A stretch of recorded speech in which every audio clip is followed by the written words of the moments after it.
Good evening, or good whatever time it is when you are watching or listening to this episode of Deep Space Wine. I am Kat, and I'm watching each episode of Deep Space Nine for the very first time in preparation for this podcast. And I'm here with Tim, who has enjoyed Deep Space Nine since it first aired in the UK, and who kindly invited me to make a podcast with him, wherein we go through each episode at a time and analyse all the fun out of it. Today we'll be looking at Progress, which aired for the first time on the 10th of May 1993, just over 31 years ago. Are you enjoying the rapid passage of time, Tim? Yes. We're still here. It's all good. Content warning for this time. We have some very vague references to the torture or mistreatment of Bajorans by the Cardassians, but there are no physical details given. And this story largely focuses on people being forcibly displaced from their homes. Righto. Now, this episode, I am going to get some of the characters' names wrong. I've assiduously written them down several times throughout the scripts that I've got for myself, but I am going to mispronounce or forget them, particularly one of the two farmhands is called Baltrim. I keep thinking he's called Beltram, because that's the name of an actor in a different kind of Star Trek. Okay. The moon is called Gerudo. The person's called Baltrim. We're going to get it wrong. We are. Right. 100%. The episode opens on the exterior of Deep Space Nine, and Sisko's giving a captain's log. Yes. Or actually, last time it wasn't a captain's log, was it? A station log. Yeah. Did he call it a captain's log this time? I don't know. Oh my goodness. I do not know. Tell you what, I can see my cursor's buzzing around the screen, so I am wondering. That's a really good question, because we've talked about this before, how maybe Deep Space Nine was trying to distinguish itself from TNG instead of a captain's log, like station commander's log or something like that. So I don't know. Yeah, annoyingly, I've got the shooting script open. It's not in the shooting script. They added it later. Oh my heavens! Right. So no, I'm gonna assume that it was a station log. I think it was. That's my recollection. Made a mess in my notes. It's fine. He's making a log. It's Stardate 46844.3, and with the help of the Federation, Bajor is about to commence its first large-scale energy transfer, the tapping of the molten core of its fifth moon, Gerudo. Yes. Sisko then walks into Ops with the Bajoran minister Turan in tow, and Turan is looking anxious. When the first thing he does is leans over and asks, "Why is that red light blinking?" And O'Brien assures him that they're in normal standby mode. Torrance states that the project will heat a few 100,000 Bajoran homes this winter, which I quite liked. The Bajor has a winter, which correlates with our own, which not all planets will. No. But yes, Kira says that with that in mind, we're due to make our next inspection soon, and then we cut to the surface of Bajor with a shuttle in orbit. Dax and Kira are in the runabout, and Dax is telling an anecdote about Morn coming over to her and inviting her to dinner. I wonder if I could briefly interrupt, Kat. We have skimmed over another scene. The episode opens on Jake and Nog playing cards in the bar. Oh no! So it actually starts with the B plot, which I appreciate is unusual. I've skipped it. I've skipped over it in my notes. It does begin with the B plot. You're going, yeah, that's absolutely what happened, because it does normally start on the station log. And then thank you to Ensign Indoor Cat, who I think must get promoted to Lieutenant now, for noticing that we had slightly gotten out of order.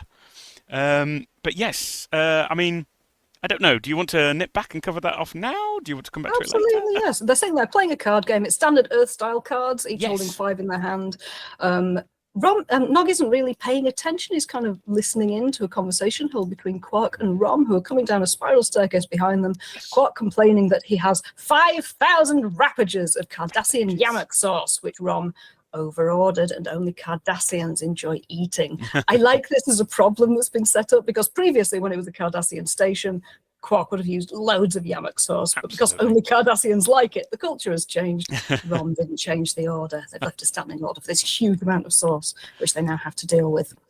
And I also like that the episode runs with Nog's entrepreneurial spirit from the previous episode, because in the B plot to the storyteller, he was trying to persuade a young Bajoran leader that there is an opportunity in some political problems. So it's nice that that's a through line for his character here. It is. It's good character development, which we know DS9 could be very good at. So I'm also very pleased to see that happen. It is, and it's nice early character development for him as well. I'm glad that Aaron Eisenberg gets more screen time. Jake is frustrated that Nog isn't taking his turn in the game, and Nog says, Jake, I'm getting that tingling in the lobes, and when a lobe tingles, it means only one thing, opportunity. I And love once it. again, we're reminded that the Ferengi lobes are a very multi-purpose organ. Yes. In this case, it's just inspired by capitalism. Instinct. Adult Ferengi... Instinct. Adult Ferengi have other uses for their ears, but Nog is an innocent young thing, not touching on that yet. Yes. So they head off, guided by Nog. Then we have a captain's possibly log. Yes, we do. It is a station log. Once again, thank you to Ensign Indoor Cat, Lieutenant Indoor Cat for, yes, it is a station log, and Memory Alpha also bears that out. So thank you. Fabulous, thank you.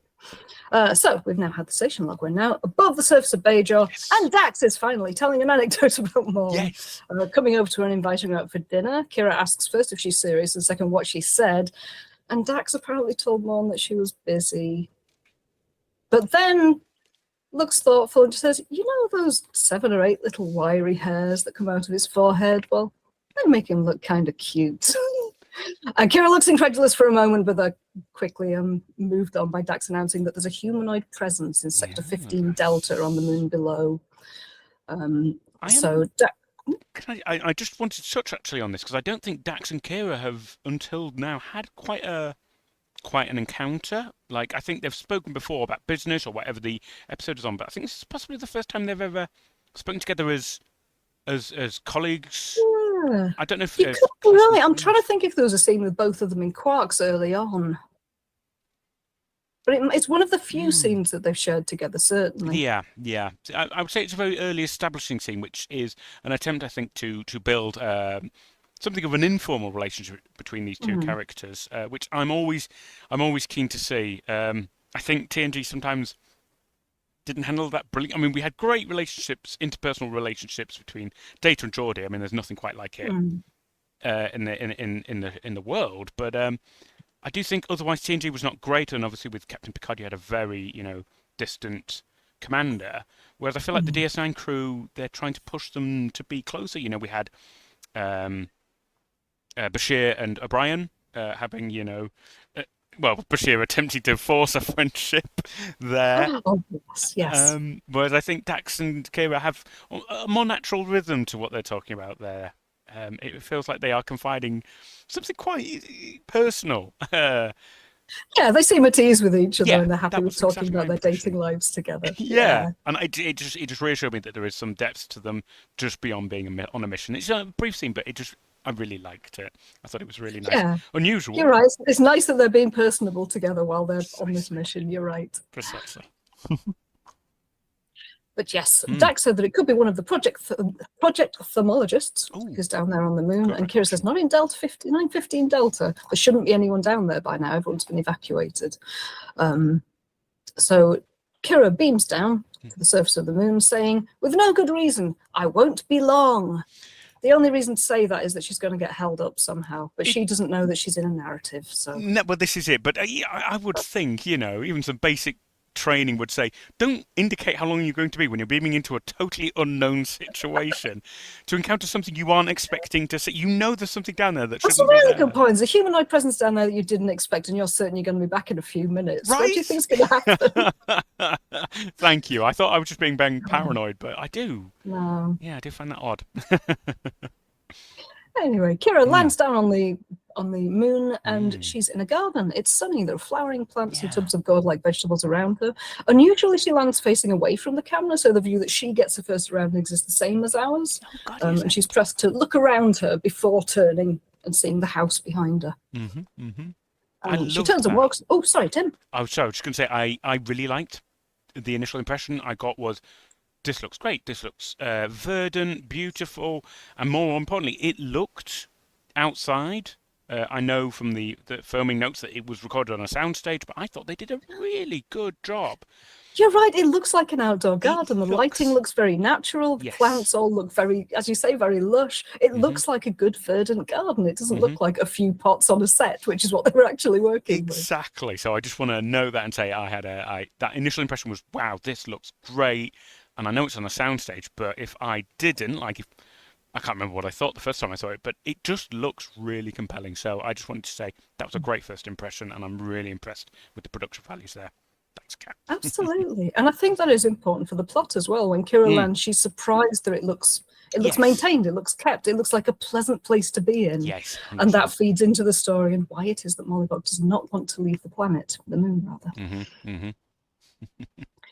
So she heads towards the house, but a Bajoran woman approaches her with a long, sharp-looking gardening implement, looking at her silently with the tool raised. And on the other side of Kira, a man with a different sharp-looking gardening tool. They're both kind of multi-pronged objects that don't exist in Earth gardening. No, I'd love that they're basically alien hoes and pitchforks. That's what they are. Yeah, they've got a few extra prongs, so they look alien. But I've also put rural implements, and yes, threatening.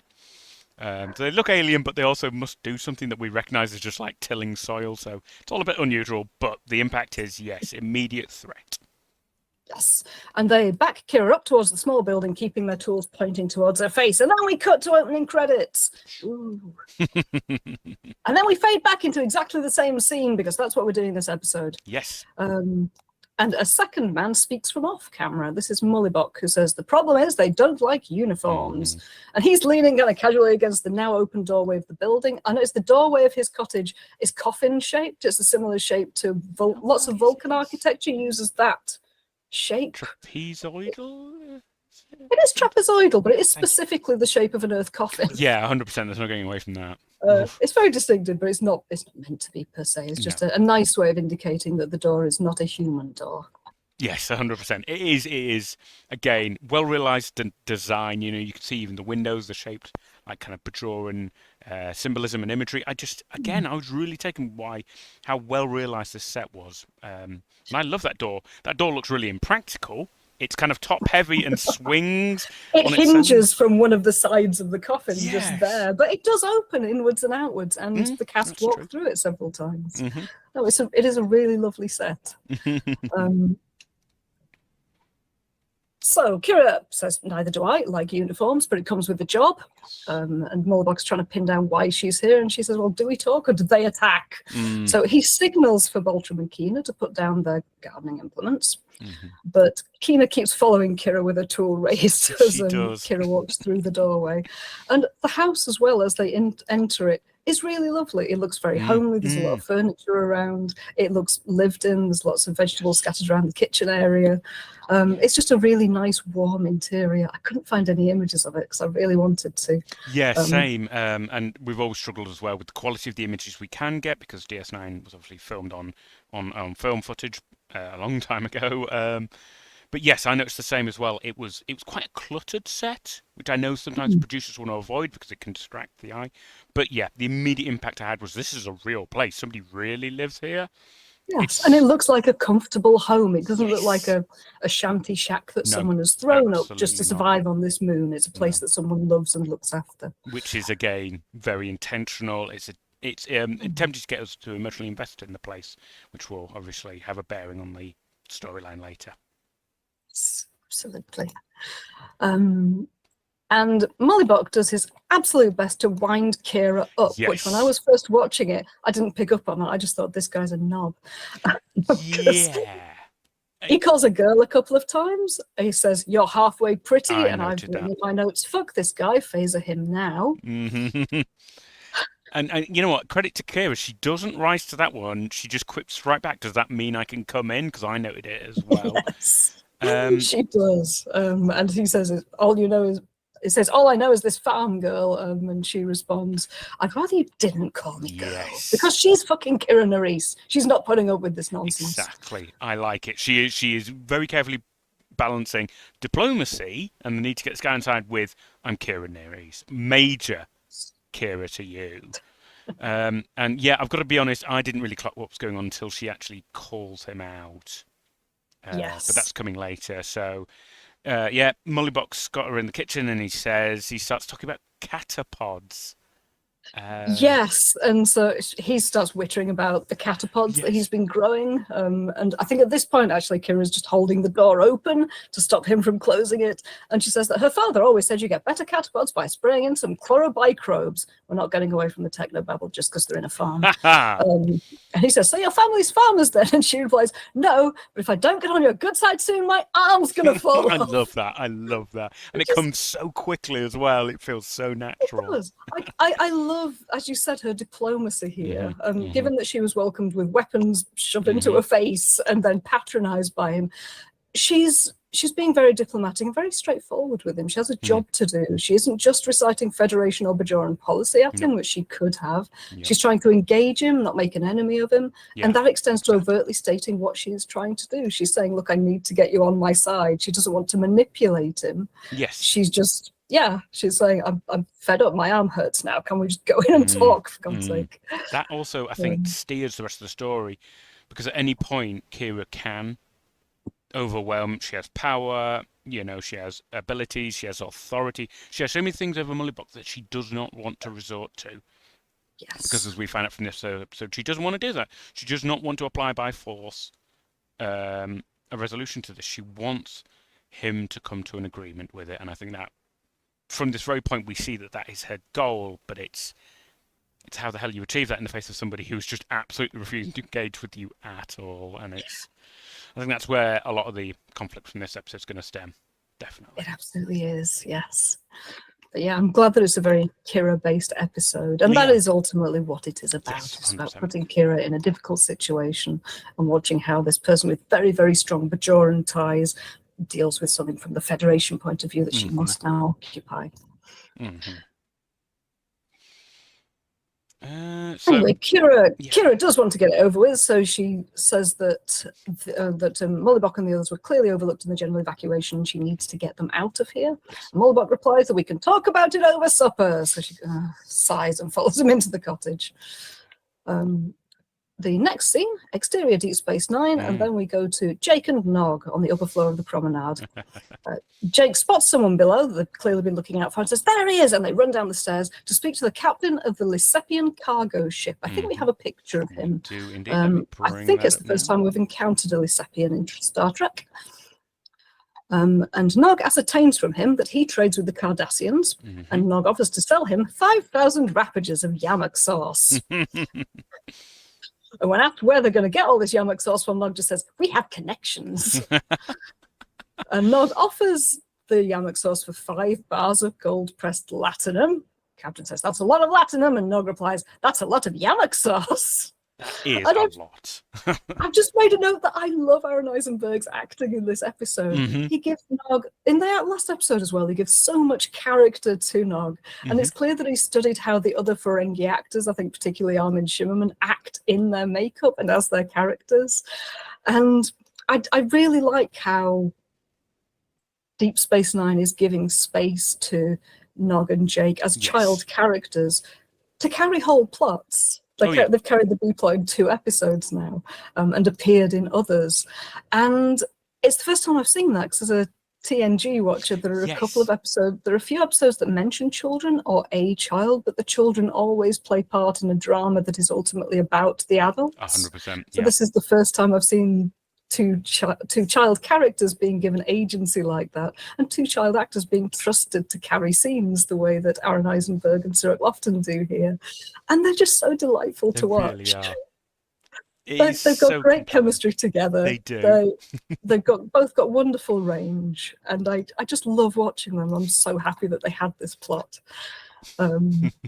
Absolutely. And no spoilers as always from chat, because these characters are it's safe to say are in the show a lot, and we don't want to spoil Kat's enjoyment. The first time they encounter the storylines is like a precious nectar that I can almost vampire off of and regain my That's youth. not disturbing in the least. Sorry.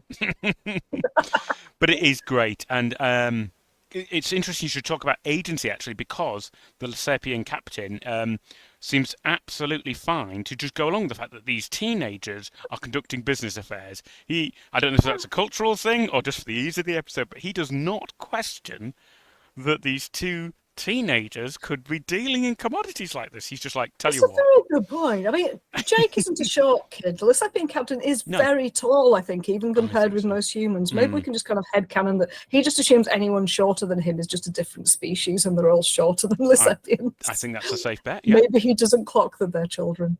it's entirely possible, actually. Yeah, That's a really because good point.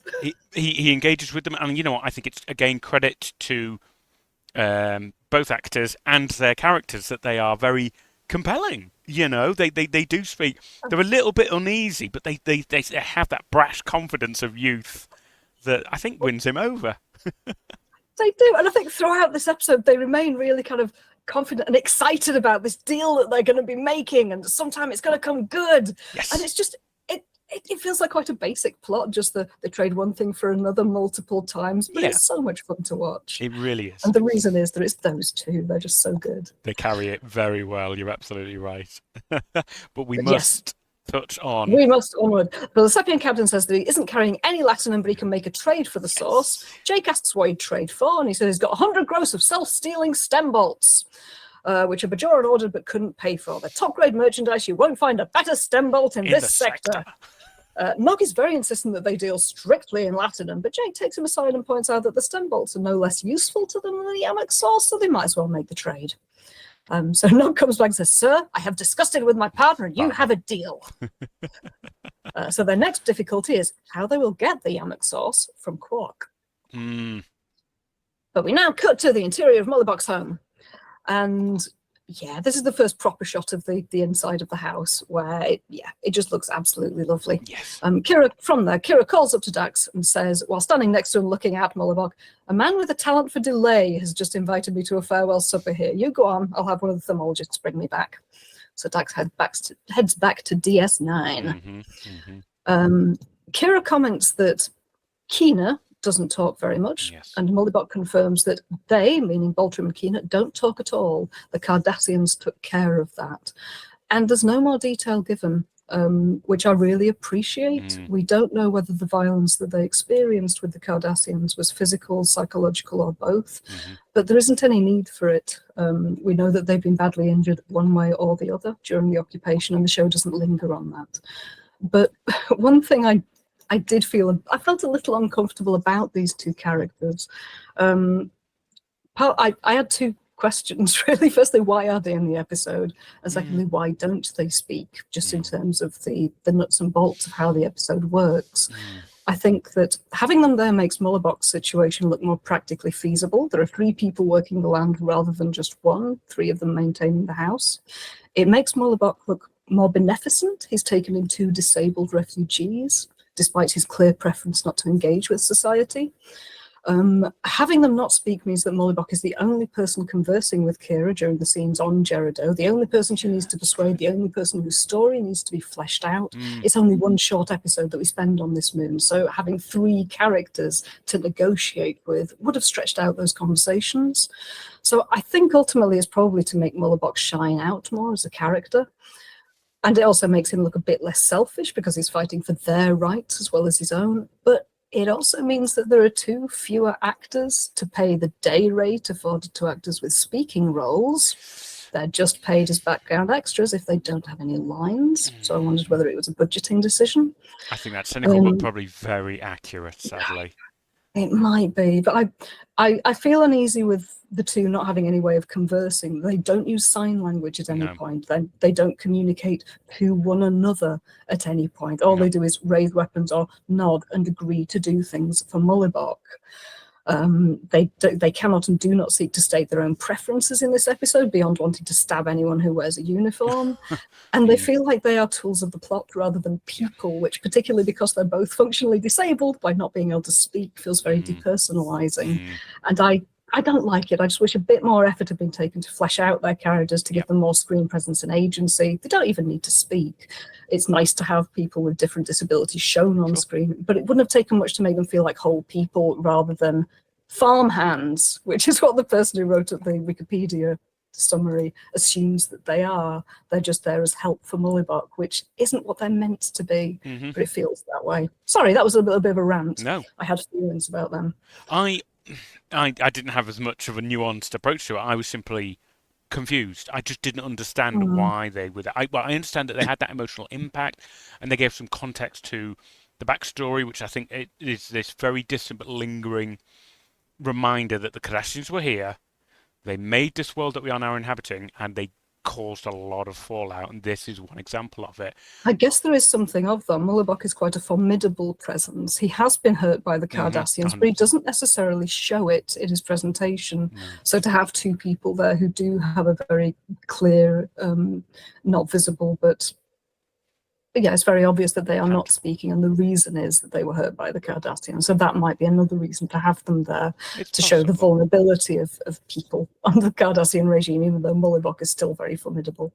This is it, and I actually feel like perhaps they could have just done more with Mullibok and drawn it out. I know later on in the episode we get some implication that he is harbouring some very deep-seated wounds from that time, and perhaps to have drawn that out more might have been more impactful, as opposed to getting two characters, and you sort of tease that there might be something there, but then ultimately they don't have a lot of. I think my other concern is they don't have a lot of agency in the story. You know, they move through a couple of scenes, the dinner, the later altercation with the guards, and then that's it. They're out, and we don't. It would have been nice if at some point during those scenes, one of them had prompted Mullibok to do or say something. One of them had an idea that they had somehow shared by writing or by gesturing. Yeah. But they don't. They just follow his lead throughout. It's very frustrating to watch. You've actually opened my eyes a lot more to that one, because I was just confused about it and didn't realise. But actually now I see that there was a potential for more, and they really fumbled it. So actually, yeah, on reflection, not a great use of those two characters. Yeah, I don't think it's a bad idea to have the characters there. They just need a little bit more thought and focus. But we find out that Mullibok has been on the moon for 40 years. The other two arrived just 18 years ago, meaning that he welcomes them into his home, which does make him more beneficent. He then continues to patronise Kira, saying, "Get out the plates and utensils like a good girl, would you?" And when she turns around and her back is to him, he says that you good even from this angle, but you walk like a carnivorous rastipod. And I was ready to have a full-on rant at this point, but Kira then just turns around and says, "You're trying to make me mad." And he grins widely and says, "How am I doing?" Yeah. And she says, "Not well enough to get rid of me." And he just goes, "Damn." Yeah. In that moment, I like him a lot. That really won me over. She's met him with a lot of openness about, look, I just want to get in, my arm hurts, let me into your house. 100%. We need to talk about this. And he's met her with, "Yeah, I'm trying to piss you off. I want you to go away." yes, exactly. And I've got to admit, he was doing it so well that I thought, this guy's just being a prick. You know, and I was like, I like that the actor sold it so straight. Yes. That is what Mullibok is trying to do, and the actor isn't kind of winkingly going, "Ha ha, little girl, I'm gonna irritate you now." He just annoys the hell out of her, and she shrewdly sees through it.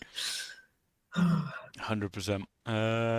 But it is a testament, I think, to the actor, who I had his details here, and annoyingly have already lost them, but. He's played by Brian Keith. Brian Keith, thank you. A clearly well-established, long-accomplished actor, and he just won me over straight away. So I was actually quite conflicted, because I'm like, this guy's very compelling, but the things he's doing and saying really offend me. So it was quite conflicting. But even through all of that, I also feel like they had great chemistry from the get-go.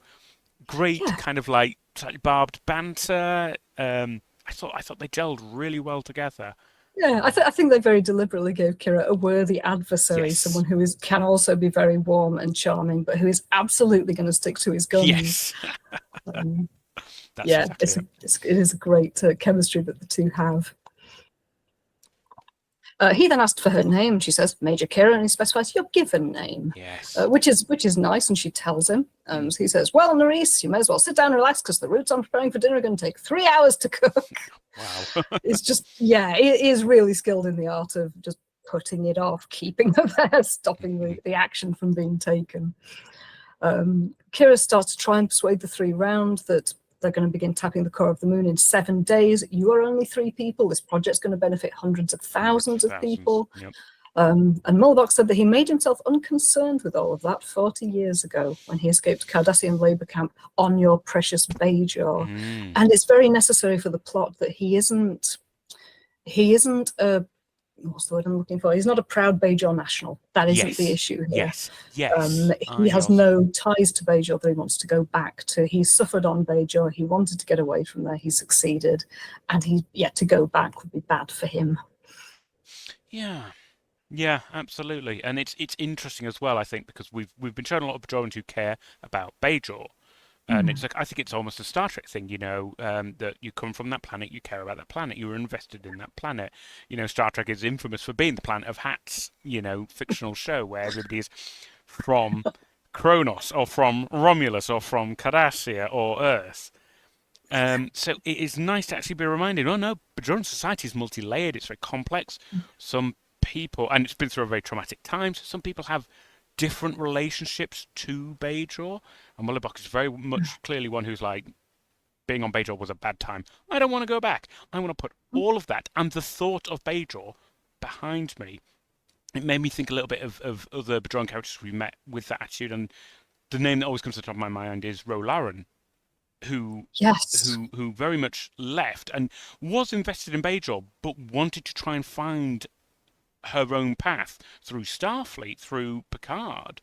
So I like that they're trying to get back to this complex idea that Bajoran society is not one, not just one angry woman on a space station, to pick an example. Yeah, and the Bajorans on Bajor are not a monolith, and Bajorans who've left Bajor are not all the same. Exactly. Yeah, you're right. They're very deliberately doing a nice job of making it a much more nuanced set of people, lots of different groups on Bajor. Yes, I like that. And I think it definitely does serve the plot, that it isn't just a simple, I wish I could go back to Bajor. Well, you can. Well, you can, exactly. Roll credits, episode over. Mm-hmm. No, he has no intention of going back. But he emphasizes several times in the episode, I will die if I leave this moon, which reminded me of the episode where Kaiopaka will literally die if she leaves the meteor that she's landed on. But yeah, he says it several times and it's never challenged. It's just a strong way for him to express, I do not want to live if it is not here. Yeah. I don't think I will survive if you take me away from this home I built for myself. Then are you happy to move on to the next scene?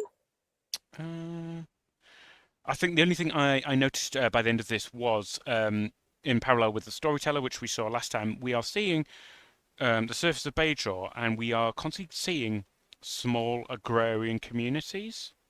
And it suddenly came into my head that, the Bajoran society is very old. We're not shown how old, but it is quite old, and they have conceivably been to space. We've seen Bajoran spacecraft before. Shuttles go back and forth to Bajor.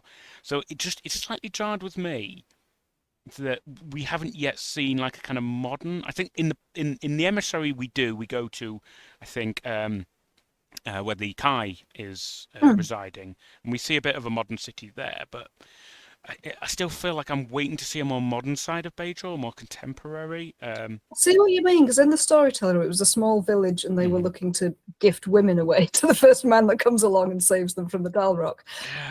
This episode, it's not the surface of Bajor because we're on Gerudo. Gerudo, well remembered. So it is a very small farming community of 3 who don't have ties to the rest of Bajor. Exactly. But you're right, in terms of an overall look at Bajoran society, we haven't seen a lot here. A tribal dispute over land around a river. Yeah. And we've seen this guy on his little farm and a village that's terrified of a fictional creature. I say that they're fleshing out the Bajorans, but as you say, they've been presented in a fairly limited series of ways so far. It's still better than the majority of Star Trek faces and how they're first presented. It takes quite a while for Star Trek to try and flesh out most of the species we see. Really so they're moving a bit quicker on the Bajorans, but I'm looking forward to seeing. So am I. And I know they will. It just bumped a bit there. I'm like, we're back on. We're back in Bajoran society. It still feels like we're looking at this very agrarian one, and I appreciate that's what the plot requires. But I'm just looking forward to a bit more breadth of experience in Bajoran culture. But please now take us on to the next scene. Right, we're next in Quark's bar, where quite charmingly, someone has just won at Dabo. The camera opens on the Dabo table. Everyone shouts, Dabo! And then the camera follows the winner away from the table, out of the bar, just as Nog and Jake are coming in. And Nog goes to the bar to talk to Quark, who immediately accuses him of giving a free drink to a Dabo player who dropped his yesterday, which is almost a callback to Rom giving someone back their full coin purse, Yes. I think in either the last episode or the episode before. Nog says that it will never happen again, then segues into asking Quark about where the shipment of low-carb beans are, which are due to arrive tomorrow, where they will go, rather. And I like that low-carb beans were first mentioned in the episode Move Along Home, where Sisko was sitting in the bar while the Wadi were gambling at the Dabo table, and Sisko just sits there saying, I've done nothing for hours but eat low-carb beans. Oh, wow, excellent. What a great callback. I did not pick that up at all. Thank you. I like that low-carb kind of beans are a continuity. bar snack. Excellent. So Nog asks if he can stack the beans on top of the yamok sauce, and when Quark says not to mention the yamok sauce to him, Nog offers that he can get rid of it by taking it to the matter reclamation unit, which I'm assuming is the sewage and general waste processor aboard the station. Rather than flushing things out into space, they make use of them again, which feels very Star Trek. Yes, I think raw materials I don't know for the much sci-fi, replicator. but in Red Dwarf they were just dumped out of an airlock and not looked again. But they're above, well, they're quite away from Bajor, but I suppose they don't want a load of yamok sauce floating through the wormhole and disrupting whatever the Gamma Quadrant's got going on. Yeah, that would be unpleasant and probably not very diplomatic. Not the greatest way to meet somebody from the other side of the galaxy when you throw your garbage in their face. Yes. Or delicious gifts of yamok sauce, depending on how you look at it. They may love it. But anyway, not offers to take it to the matter reclamation unit.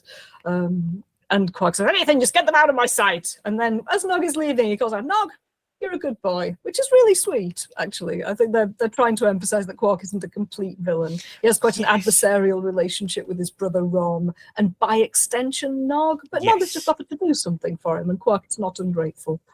Yes, I actually kind of found him quite tyrannical in this scene. And I think you're right. He's more adversarial, and he's just a harried business owner.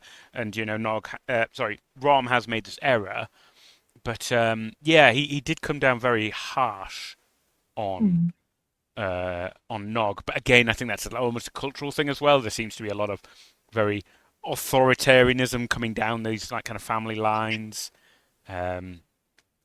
And Quark does have a bar to run and various black market dealings going on the side. He doesn't have a lot of time for things going wrong. No, I appreciate he's very impatient with his family when they make mistakes. But as you say, he makes up for it. He does actually say something quite sweet, which is a little uncharacteristic. I know in the chat, Kat is pointing out this is representative of Quark, and you are right. It felt a little bit mean because I guess I'm so invested in Nog at the moment that and it's not his fault, and he shouldn't get punished. And also, you mentioned it earlier about how, Nog uses his lobes. But when Quark grabs his lobe to punish him and he's, I can't shake the parallels that DS9 keeps drawing between a Ferengi man's lobes and, It's a sensitive body part. It is a sensitive body part. So to grab and pull someone by the ear is, it's no small gesture. Yeah, and it felt a little bit odd, a little bit off. Because of the parallels they try and draw between that and other body parts. But again, I feel like perhaps they're just finding their feet, and that won't be a repeated thing because it's a bit unusual. But you're right. And at the end, Quark actually realizes that Nog is trying to help him and is appreciative, which was lovely. I did enjoy that. Tarnished heart of gold, I wrote in my notes. Oh, bless. And Nog then smiles and raises a triumphant fist to Jake, who's on the other side of the bar. It's like, yeah! The scam is on. The next scene, we're in Mullibok's home, exterior night. Which, again, it just looks really nice. There's presumably one of Bajor's other moons in the background. It looks very calm and peaceful. It looks like a pleasant place to be living. It is. Mullibok is telling Kira how he escaped Bajor by stowing away on a survey vessel and then overpowering the crew when they got to Gerudo. He says it's fortunate there were only 6 of them because he'd been a bit weakened by captivity and starvation. But basically the dude was a fucking mass of muscle before being imprisoned by the Cardassians. Yeah. It's an interesting thing. I think because he works the land so much, he has maintained a lot of his figure. He is a relatively old man, but he's still very strong. He's still very formidable. And was still able to overpower 6 people while suffering starvation. I was listening to this and loving it, and it sounded like any kind of... What I've actually got in my notes is Mullibok is very charming. He's peppering his tales with bold claims, to say the least. He's very reminiscent of any kind of post-war grandfather, I would say. I didn't want to say like boomer because I don't think those terms are particularly helpful, but that kind of, yeah, post-war kind of boastful. And the subtext I took was that Mullibok may be exaggerating slightly. He may be peppering Yeah. some half truths in there and just kind of playing it up because the point at which he says, "I tamed this place, Kira, me." That comes in such a different tone. I felt like, oh, that's real. That he means that. Everything else, I feel he is just kind of using as flimflammery around Kira, but I don't know. Yeah. And also something of not wanting to delve into the trauma of what he went through under the Yes, that's Cardassian excellent.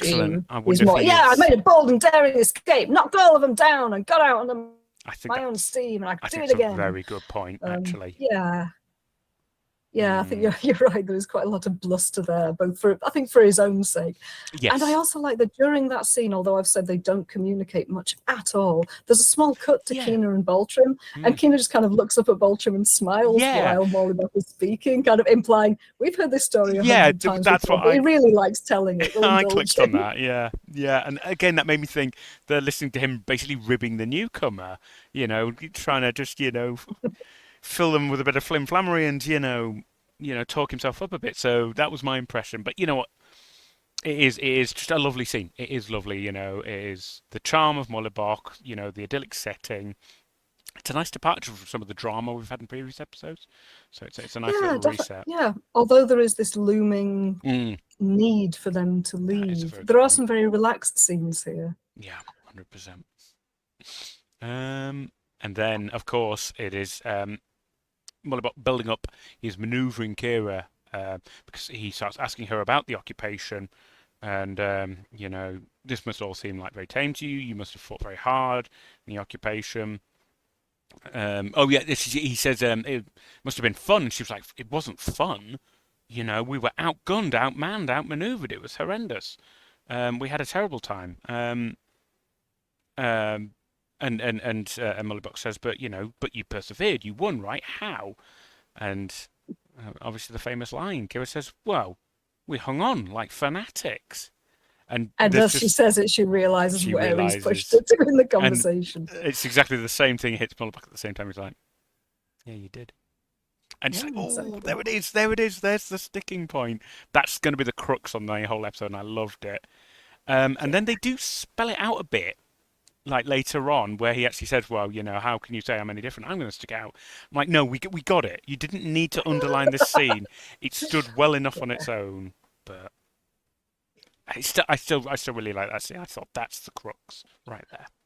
It's lovely. I think they tread a really nice line of making Mullibok extremely stubborn, Yes. very, in some ways, very self-centered. He knows that hundreds of thousands Yes. of people's homes are going to be warmed, but at no point does he express anything about those people. He No, doesn't care. he doesn't. He's just absolutely for himself and his two friends. Yeah. But he does also come across as charming and likable and personable, and it's a real testament to the writing and the acting Yes. that they managed to 100%. make him that way, because it would have been so easy just to write him loathable and Yeah. there would be no real conflict in the episode. Mhm. This one awful guy is living on the moon and we need to get him to leave. He's terrible to Kira from the moment she gets there. Let's just boot him off. Exactly. But no, he is kind of terrible to Kira, but he's also very warm and charming and gets her on side. And they Exactly. understand each other. And we can see why he's doing it. And you do feel sort of, actually, does this guy not deserve it? I mean, he's not hurting anyone by being there. He's clearly found a peaceful world, a way to escape the horrors of the occupation. He is, as you say, looking after Baltrim and Keena, thank you.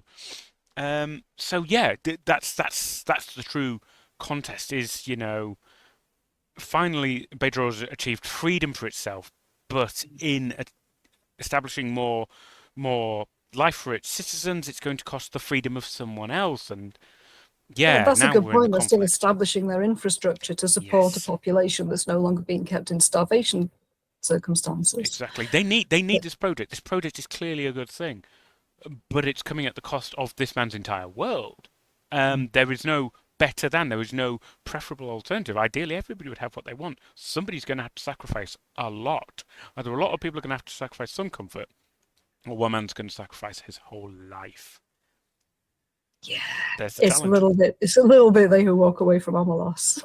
The idea of a whole society living very comfortably at the expense of one person. The indoor cats point out it's a very classic old man holdout on the land plot. Absolutely. And I'm now picturing him as the little man from Up, who keeps his little home in the middle of this huge development. Oh my God, yes. But unfortunately, because they're mining deep into the moon, he can't stay there. There's no mining around him. I think a little later in the episode, Kira says that once they start the mining, with huge clouds of sulfur and other gases will be raised into the atmosphere, and it will no longer be livable. If he stays there, he will die. There's a great urgency. Exactly. Mollabok then goes outside, and Kira follows him, and they walk towards his unfinished kiln. And he starts talking about the kiln, about how he wants to make pots with beautiful coloured lids, and he's talking as if he's got plans for the future. He's going to be here long enough for that to happen. And it's at that point, actually, that Kira says the minute they start tapping the crust, carbon and sulfur compounds will make the air unbreathable.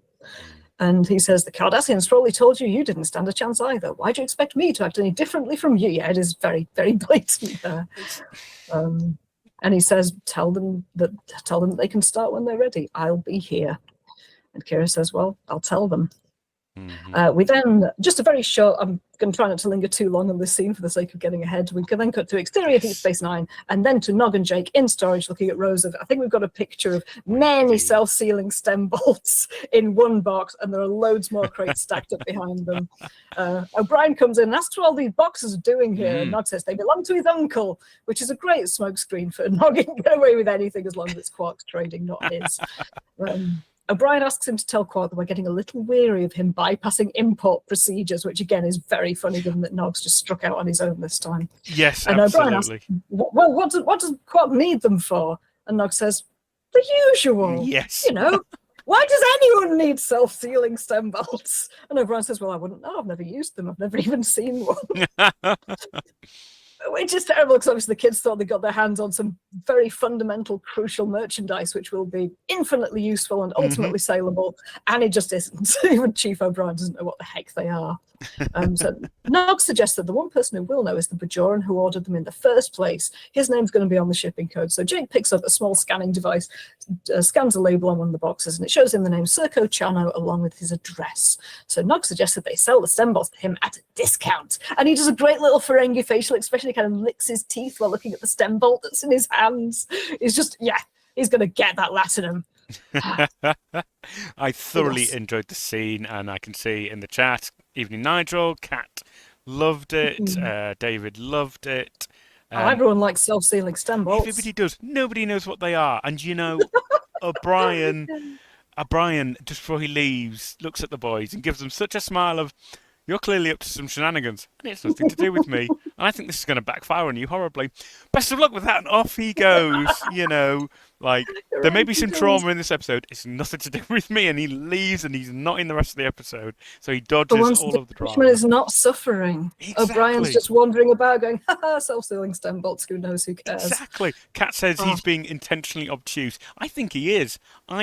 I get the feeling, because I think Jake later says, I'm amazed that Brian didn't know what they were. And I'm like, I wonder about that. You could be right. See, I just assumed that they're used in non-Cardassian, non-Earth tech. Yeah. So maybe they just don't have a function that O'Brien has ever had to make use of them. But you could both be right. That he is just deliberately playing them because they're clearly trying to get information out of him. And he's just like, oh, no idea. That's exactly it. He's like, I'm not getting dragged into your shenanigans. It's not for me. It's just a great comic scene, and you've got some of the best characters for that. O'Brien, Jake, and Nog, and they just it's great. It's a great scene, and that ending with Nog, you can feel he's on the precipice of profit. What a fantastic scene. Wonderful. Thoroughly enjoyed that. But in the next scene, Dax is at a terminal in ops. Kira arrives in the small lift and walks around. I like all the camera work in this episode. There's a lot of following characters, a lot of panning. And we don't have this angle often in ops, actually, either, with that little lift and coming around Dax's station. It's an unusual new angle in ops. So, yeah. Yeah, and it's nice that the set is I assume it's built at least almost in 360 for them to be able to get all the different angles that they do. I have seen ops from every single angle. Yes, you can Yeah. absolutely see it. So it must. I think they might take out the section with the screen, similar to how they must do in TNG, Mm. and film the crew at their stations. But you also have had and will have angles from Cisco's office towards the view screen. So Yeah. yeah, I think it's a fully realised set. So well done, DS9 It's so set good. And a staff. working lift. Either Right, there's I someone love standing below them. picking it up, or they've got a working lift, which is I lovely. love And the I lifts. think I recently watched just some, I've only seen 4 of them so far, of these Star Trek movies. And in the first film, they've got that little one-person lift In that moves engineering through that takes him up floors. and down. Yes. Yes. Which is the first time I think that we've seen multiple stories Yeah. on a spacecraft in Star Trek. So, of course, the original Enterprise is just, I think they have lifts, but you don't see anyone moving between them. They just No. step in and out of the Of little doors turbo that open and lifts. close. Yeah, So, yeah, to see 100%. something actually moving from mezzanine down to the ground floor. Oh, and I love that they have that here. Exactly. But yes, It's part of the whole. If I could just touch on it a little bit more, DS9. We've talked about it before, and we will talk about it again. DS9 sets are brilliant. It's the same with Quarks. 3 levels. People go up and down stairs. The promenade is huge. The promenade set is immense, and it's got those lovely spiral staircases, which are always cool. I don't care what era, what generation you're in. Spiral staircases are cool. and they're so useful for following characters down. You Yes. can watch them along a whole descent from one floor to Yeah. another Hmm. without having to pan across and follow them across distance. They just go straight. Oh, it's brilliant. It It's is just so well brilliant. done. Okay, that's enough squeeing about sets, please. Okay, Kira heads in Cisco's office where Minister Toran is as Yes. well. And Toran says, I don't understand. There were 47. 47! Number There it is, the 47. number. I only relatively recently was told about 47 appearing in Star Trek all over the place. This is the first time I've noticed it while watching. But there were 47 other people living on that moon, and they all left willingly. And Kira points out, well, how do we know? All we Yes. know is that they obeyed the order to leave, which we don't linger on. She says it and No. they move away. Yeah. But I like that it was named there that Mullibok isn't necessarily the only one who wanted to stay. He's just the most difficult one. He's the one who's put his foot down and said no. And it's an important aspect of activism to recognize that the people who are doing the shouting aren't necessarily the only ones who feel that way, 100%. but it's only the people who shout loudest who will be heard. And Toran says, well, so will these people also obey the order to leave.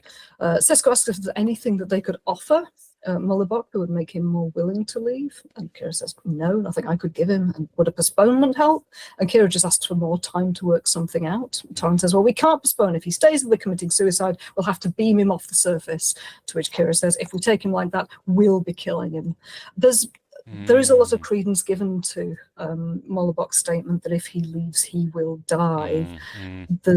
I think Kira tries a few times to say, no, you don't have to. Bajor can be for you as well. I'll make sure you don't die if you leave. Yeah. But yeah, for the most part, it's repeated. It's said by him, it's repeated by others. It's assumed that he won't live if he leaves. And Kira asks if they can tap the core using phased energy retrieval. Instead, she's trying to find another physical solution to the problem. Very Star Trek solution, here's a technical term that might just somehow magically give us a third way. It's very Star Trek. It feels especially DS9. I think they do try to look at different aspects of a 100%. problem. Especially if it involves more technobabble for the cast to remember. And Toran says, I thought we'd agreed that a phased energy retrieval would take too long, and apparently it would take a full year to extract a meaningful amount of energy. He says, I wish we did had the time to be more delicate, but we don't. And Kira says, so instead we'll act like Cardassians. And it's Cisco who softly says, easy, Major. At that point, recognizing how riled up she is becoming, and how impolitic that is with a Bajoran. Yeah, I think it's a very serious allegation to make from Bajoran to a Bajoran. I can't think of anything worse really that you could say in Bajoran society, and it rattles Taran. You can see it in his eyes. He's like, wow, he's quite taken aback by that.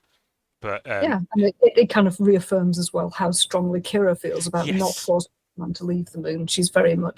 She is of Bajor, but she's very much on this man's side at this moment. 100%. And at this point, I think Taran tilts slightly towards becoming the sort of nemesis of the episode.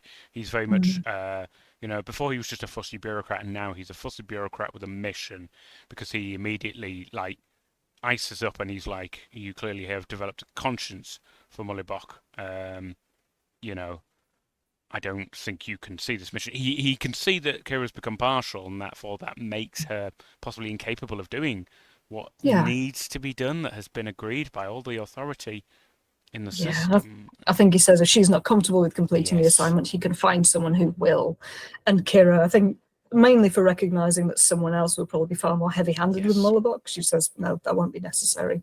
She's Mm-hmm. holding on to this task, not because she relishes it, but because she hopes that she can do a better job than someone else would. 100%. The other thing as well I just wanted to note on that, it immediately hit me, was there's nothing Cisco can do about that. Normally she can, you know, rely on the fact that she works on the station and she has Starfleet and the Federation to back her up. She can't. This is an entirely internal Bajoran affair. So all Cisco can do is try and mediate the situation, but he can't do anything. If Tehran decides to jettison Kira from the project and bring in somebody else, he can, he will, and there is nothing Cisco could do. So it's Yeah, you're right. He interesting. makes suggestions. He tries to reel Kira in a bit when he sees that she's stepping hard too He's hard. trying to help her, but there is a limit to what Cisco can do in this. It is entirely Kira's fight on her own against, at this point, the entire Bajoran government. So it's got to be quite a lonely position for her to be in, I think. And you can see that in when she finally signs off and goes, that won't be necessary. And she sounds so quiet and so confronted with just probably a terrible situation for her where, you know, the government she's put such kind of, well, tentative faith in, because nobody's still got any faith in the provisional government, but, you know, she's saying, well, it is the government of my people. I follow their orders, but I think they're making bad orders, and there's nothing I can do. The Federation can't help me, and I don't even massively trust them. So it's, yeah, I just imagine that was a really challenging situation for Kira's character. Yeah, it really does feel as if she stands alone here and she's trying to do the best by various very difficult people. 100%. So the next scene, there's a shuttle over to Gerardo, and then Kira and two tall male Bajorans are approaching the house through the garden. Kira points to Baltram and Keena's cottage and tells the others to remember that these people are victims of the Cardassians. They don't speak and they're very frightened of uniforms. But she says if you find them working in the field, just gather up their clothes and supplies, I guess. And one of them asks what without their permission. Kira says, we're not going to get their permission. Just be very careful with everything. She doesn't look at ease during this exchange. No, she's not physically. being blustery. She's not saying, right, just go over, get their things. They're not going to give us their permission. Just do what you can. She isn't making that tack at all. She's speaking fairly quietly. Her voice cracks a few times. Yeah, she very clearly doesn't want to be doing this, but is doing it as gently as possible. And so she walks towards Mullibok's door, which opens. He gestures to her phaser, which she has on her this time, and asks if she plans to use it. And she just says, protocol, and then offers to help pack his things. He replies, you sent those two uniforms after Baltram and Keena. And Kira says, that's right, I'm doing what has to be done. And he says, me too, and heads inside, closing the door behind him. So she bangs on the door saying, don't make us take you by force, please. And he reappears just holding a basket, walks straight past her to get on with the gardening. And she's trying to reason with him, just saying, look, I'm so bad. You is kind of trying to negotiate. You can plant what you want to on Bajor. You can take some seeds. She says you can take some of those seeds for those terrible roots of yours that I had to eat. Just listen to reason. And he says, listen to yourself, Major. Tell me what you hear. And then he starts putting cement on one of the hexagonal tiles for his little kiln, which is just slowly completing. And he then tells Kira a shaggy dog story, which is frequently interrupted by Kira, about a two-headed Malgorian he once knew who never could make up his mind what he really wanted. And I wondered at first it could have been an analogy for a Bajoran trying to please both Bajor and the Federation. But I think that what he's gesturing to is it's the part of Kira who agrees with him and clearly doesn't want to kick him off the moon, wants him to be able to stay there, 100%. and the part that is acting in line with the Bajoran authorities. She wishes she could leave him there, but she's still forcing him to leave, and she is torn within herself. 100%. Yeah, that was definitely the main thing for me, although I like the comparison. I think that could absolutely work as a comparison for somebody who loves Bajor, but also, has to serve Federation masters. Yeah, I can see that working on multiple levels, so... Yeah, kudos. I think, I quite like that in this story. There are a few dichotomies, a few opposing forces. Bajor on the Federation, the Cardassians and Bajor. Kira's duty versus what she wants to do. Yeah, it's relatively nuanced for a 45-minute episode of Star Trek. It is, and I like that Mullerbach is always pushing her on that weakness. He can see that she is conflicted about this, and he's hoping that is the crack. But the whole episode is pushing Kira to examine, that bigger divide, which is, I used to be a freedom fighter. I used to know exactly who they and we were. Good and evil. That clear definition. And, as the episode will later explore, it's not so clear. And sometimes, when you're not the underdog, what do you become then? And there's a lot of lovely scope to explore, kind of some pretty complex ideas there. It is. And one thing I didn't put down in my notes, which you just prompted me to think of, is that this is about the problems of peacetime, that Kira is a person accustomed to war, which we saw in the episode Battle Lines. As soon as she's in a battle situation, she knows who she is and what she must do, and she leaps to action. But in peacetime, she doesn't know exactly what her role is, what it's going to continue looking like, whose side she is necessarily on. And she struggled with that in a few episodes already, and I assume will continue to do so. I absolutely think so, yeah. I hadn't picked that up either, but I think there is a lot in Deep Space Nine about, the after effects of dealing with a situation one way and then suddenly the whole thing turns on its head and now you can't use the processes you've always used. I mean, that's Bedro as a whole. Bedro spent decades, generations fighting Cardassians, and suddenly it's like, right, you've got your world back. How do you run it? And the answer is, we'll fight each other, I guess. That's how it starts. It's civil war. We will just fight, and that's why they need Bedro's religion, Bedro's Kai to call for unity, because all the Bajorans know by now is fighting, which is a horrendous situation, and it is kind of, I don't know, I guess repairing that psyche, that kind of group psyche. It's a tall order, and that is something that DS9 will absolutely explore. I am pleased to say. And it's long, difficult recovery work, and it's the first. I'm sure that the Enterprise has visited worlds which are recovering after wars, but it's the first time that we've had that. I've said it before, but I'll say it again. The first time we've had that long held gaze at a place, the first time we keep coming back, keep having to deal with the various problems that have arisen. We can't just swoop in, save the day, and leave again. Exactly. And I do love that, and I hope you will continue to enjoy it as we plough on. Yes. But yes, the scene continues. Kira says, "Fine, I'll pack your things myself." Yes. But at that moment, one of the two Bajorans who accompanied her, who aren't named, shouts, "Major!" And the two of them are leading Keener and Baltram by their arms. Baltram has stuck a farming implement into one of them, whose side is bleeding, although he's still walking. He's fine. He's not badly injured. And Keener apparently attacked him from behind. But Mollybuck just sees red at seeing his two friends being held by people in uniform. So he leaps at the Bajoran, grabs his throat, shouting, "Let her go!" He is absolutely enraged in that moment. And the other Bajoran just responds reflexively, just hits him with a phaser blast. And Kira yells at him to go and get Dr. Bashir and bring him down here.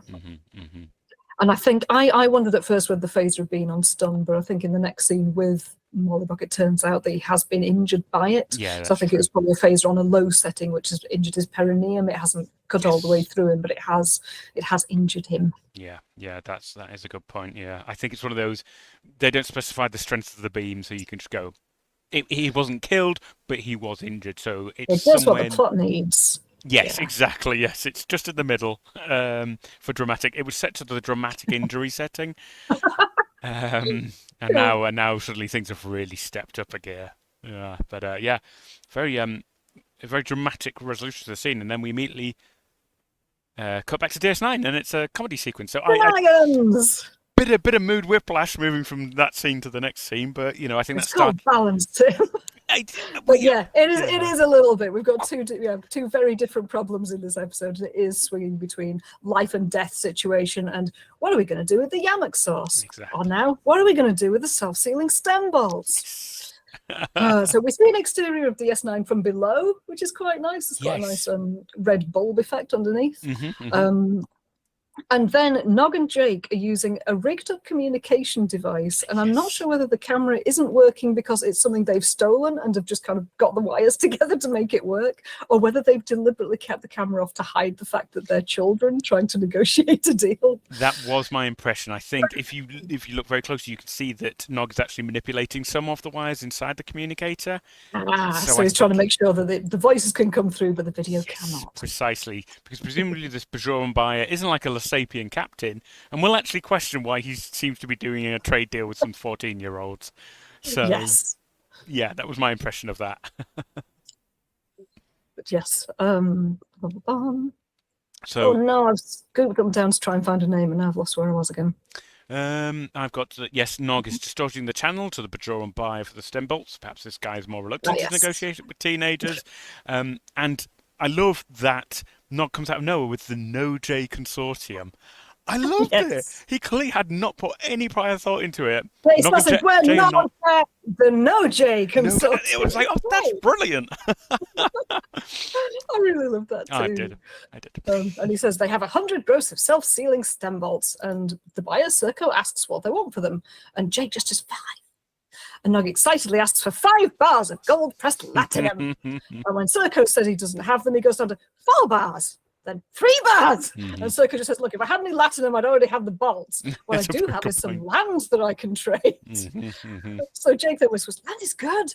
But Nog doesn't get it. He says, it's nothing but dirt. And I like the sense that this makes, because Nog has presumably lived in space for pretty much his whole life. He's been on spaceships, he's been on a space station. When he looks at land, he does just see dirt. He doesn't know that you can build on it, that you can grow things in it. It has no value to him because it's just not something that he's surrounded by. Exactly. I think it says something to Ferengi culture, you know. Quark's always trading in stuff that you can move, possessions, valuables, high value, low, stuff you can move on ships, around space. I think it's almost a Ferengi cultural thing that it's got to be stuff that you can trade for high value, and land obviously isn't. It's something that slowly appreciates in value. So I think it's almost a cultural thing as well. And also it allows them to say with perfect rancor, dirt, which just absolutely tickled me every time he says it. He folds his arm and he goes, dirt. It's great. Absolutely great. And we get a nice Bajoran measurement because we like the Klingon Kelicams. We now have a new one, which is tessipates I've got here. Yes. 7 Serco will let them have 7 tessipates. I love a good alien unit of measurement. It's just... Me too. Nice. I also like that neither of them knows what the heck that means. So Jake just says, sounds good. Oh, great. We've traded something we don't know what it is for something else we don't know what it is. I mean, this is... You can say a lot about... List of first Yammock sauce, then stem bolts, now tessipates, and still no profit. And then Jake actually says, we're getting closer. I can feel it. And Nog's really surprised, like, you can? How? I think so. We're further than ever. I love it. I love that Jake is really getting bound into this capitalistic pursuit of latinum. He wants to trade. He wants to get profit. Nog's infected him with this hunger for profit, for opportunity. Opportunity. And Jake says that obviously they'll need proof that the buyer owns the land, which is a very good thought, actually. Yeah, I saw that. And agrees to make the trade, but Nog just kind of crosses his arms up, please. And as you say, just says, dirt. It's great. Kat points out that 7 sounds good, even though, we have no frame of reference. We don't know if that's square miles. Square... No, not a clue. Centimeters? No.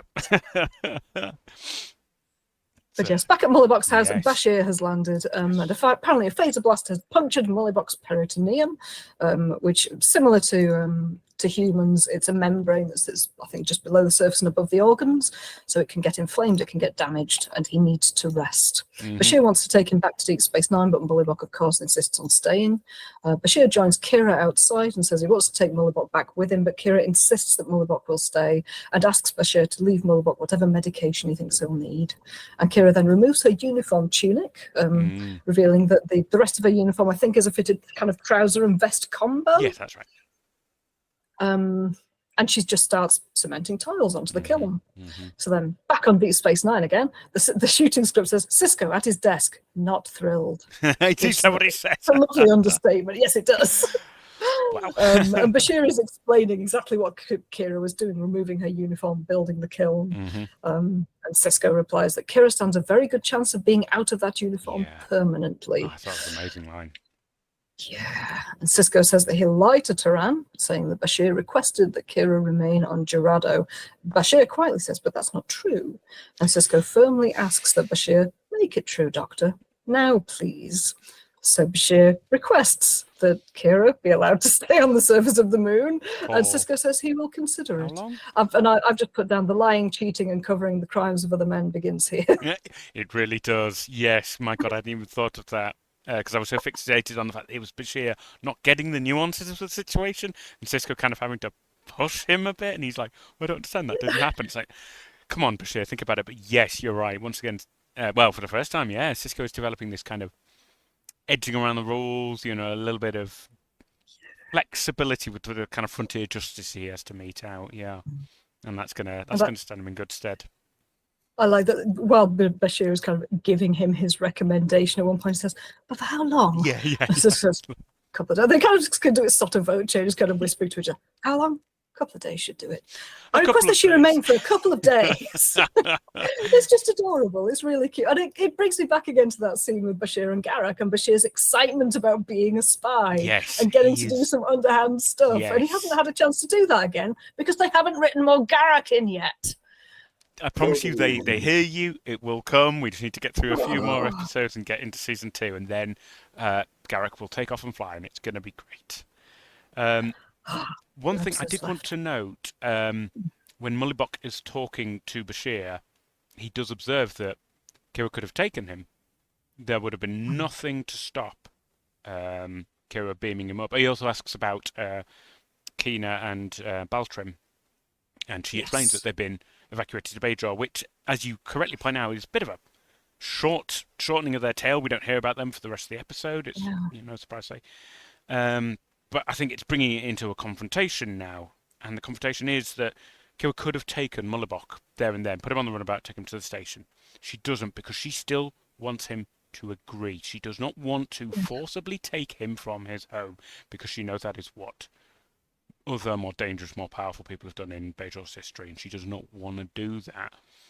And I just think it's interesting that Mullibok sees that and goes, she could have done, she didn't. And it's so interesting. And then Bashir gets the great opportunity to come out and say, you know, well, we need to take Mullibok with him, but he has to. It's for his own. It's for his own benefit. And I'm like, do you not understand that you are describing in very simple terms the problem this whole episode has been dealing with? We've been trying to get him to leave. We have told him it's for his own good. Do you not get this, Bashir? And again, I feel like they are. Bashir doesn't get it. Well, I feel like they're using the character to slightly kind of like give you some subtitles for the episode, which I think is a bit of an unfair job. I want to see Bashir mature. Yeah. You know, give him a chance to actually, you know, develop some logical reasoning and figure out what's going on. But it's still early days. I don't know. There is also just that narrative aspect of you need to have someone stating what the situation could be, so someone else can say, no, this is what we're actually doing. Yeah, you're absolutely right. I just wish it didn't have to be Bashir every time. But thank you. That was I don't know. I like the mixture of absolute medical genius, playboy, and complete idiot. You know what? Yeah, I'll give you that. He's very good at doing that. He is. But yes, Mullibok asks Kira what they'll do to her for staying with him. They're back in Mullibok's house now, and Kira says she doesn't really know. So he asks what's going to happen to him, and she says, "I don't really know." And Kira then tells a story, and I like this as part of a back and forth of them exchanging apocryphal stories. Yes, 100%. Just to hammer home points with each other. Yep. She tells a story about how when she was small, there was a tree outside her window. It was a huge, ugly, gnarled tree. Even the birds stayed away from it. It blocked out the sun for calipates, which I looked up, and it's a smaller unit than tessipates. So many calipates make a tessipate. So delightful that they stuck with Bajoran units of measurement. And its roots were buried so deep in the soil that nothing else could grow there. It was a big, selfish, annoying, and Mullibok smiles and says, nasty. Nasty. And she goes, nasty. It's a nasty old tree. And Mullibok says, it sounds like it had a lot of character. And Kira says, yes, a lot. It's lovely. It's writ large. It's extremely obviously telegraphed. But I really like that little narrative thing of them exchanging stories about each other to each other. It shows how closely on board they are with each other. It continues the theme of the power of stories to change people's minds. I really appreciate it here. It's nice. It is good, and I think does it end with Mullibok saying, "So did you cut it down in the end?" And Kira says, "I don't know." Yeah, I don't know yet. That's it. I don't know yet. Yes, that's it. Brilliant, brilliant. Enjoyed that. And then I think it's at that point that Cisco puts a call into Kira, and her tunic's lying over the back of her chest, so she has to wander over and slap the comm unit. So Mollibok is in the room with her. They can both hear what's being said. And Cisco says that he's beaming down. She replies that isn't a good idea. And he says that either she comes back or he comes down. And Mollibok remarks, he doesn't have a lot of faith in you, does he? Which Kira just responds to with quite an intense gaze. Now, and Cisco then... Sorry? I just want to say on that, I think that actually Cisco knows Kira and knows how much she will be struggling with the situation. It's not a case of having faith in her. I think he has faith in her. He knows what she will do, and she will be struggling how best to resolve this. I think I read that line as Mollibok trying to push Kira in a different direction than her manager. Yeah. That's really interesting. Yeah, I think you're right. Yeah. Interesting. Cool. It's nice that the script's written with enough little subtleties and potential different meanings that you can look into it and discuss. But yes, Cisco lands in the garden and does the same thing as Kira. Briefly stands, looks around, slightly surprised at how nice the garden is, I think, and then approaches the door. And Kira goes to answer it, and Mollibok sharply says, "Nerys, this is still my home." And there's a bit of old married couple about them in this scene, I think, both arguing against each other, both of them taking similar authority within the situation, neither of them giving ground. And I think he's using her for her given name here is a sign of closeness between them. Yes, 100%. That's what I took it as. And Cisco says that he's here to see Kira. Mollibok says, well, she doesn't want to speak to you, and neither do I. And Kira interrupts, saying, wait a minute, don't speak for me. And they both kind of stand side by side in the doorway, glaring at each other. And Cisco tells Mollibok, you know, you're causing a lot of trouble. And Mollibok just smiles widely and says, I can't tell you how delighted I am to hear this. Which I absolutely love. It's just goblin energy. I made a note of that line as well. And I've said, this is a brilliant scene. And that's probably the best bit in a brilliant scene. I love that clash. And again, it is down to Brian Keith, the actor, who's just really invested in the role, relishes it, and you know, Cisco's, you know, reserved dour kind of professional approach just bounces off it perfectly. So no, I thoroughly enjoyed that. Cisco then tells Mollibok that Cisco is here because he's concerned about his first officer, and that by staying here, she's jeopardizing her career. Kira asks Mollibok to go back to bed, and he says, quit telling me what to do. But does it anyway. Cisco then asks to see Kira outside for a minute, and Mollibok kind of sticks his head back out and starts trying to wind her up by saying, oh, she was telling me this story about a tree. And he starts, there was this big, ugly tree. And he looks at Cisco. Cisco's just standing there quite calmly, no intention of interrupting him. So he goes, never mind. He just goes inside.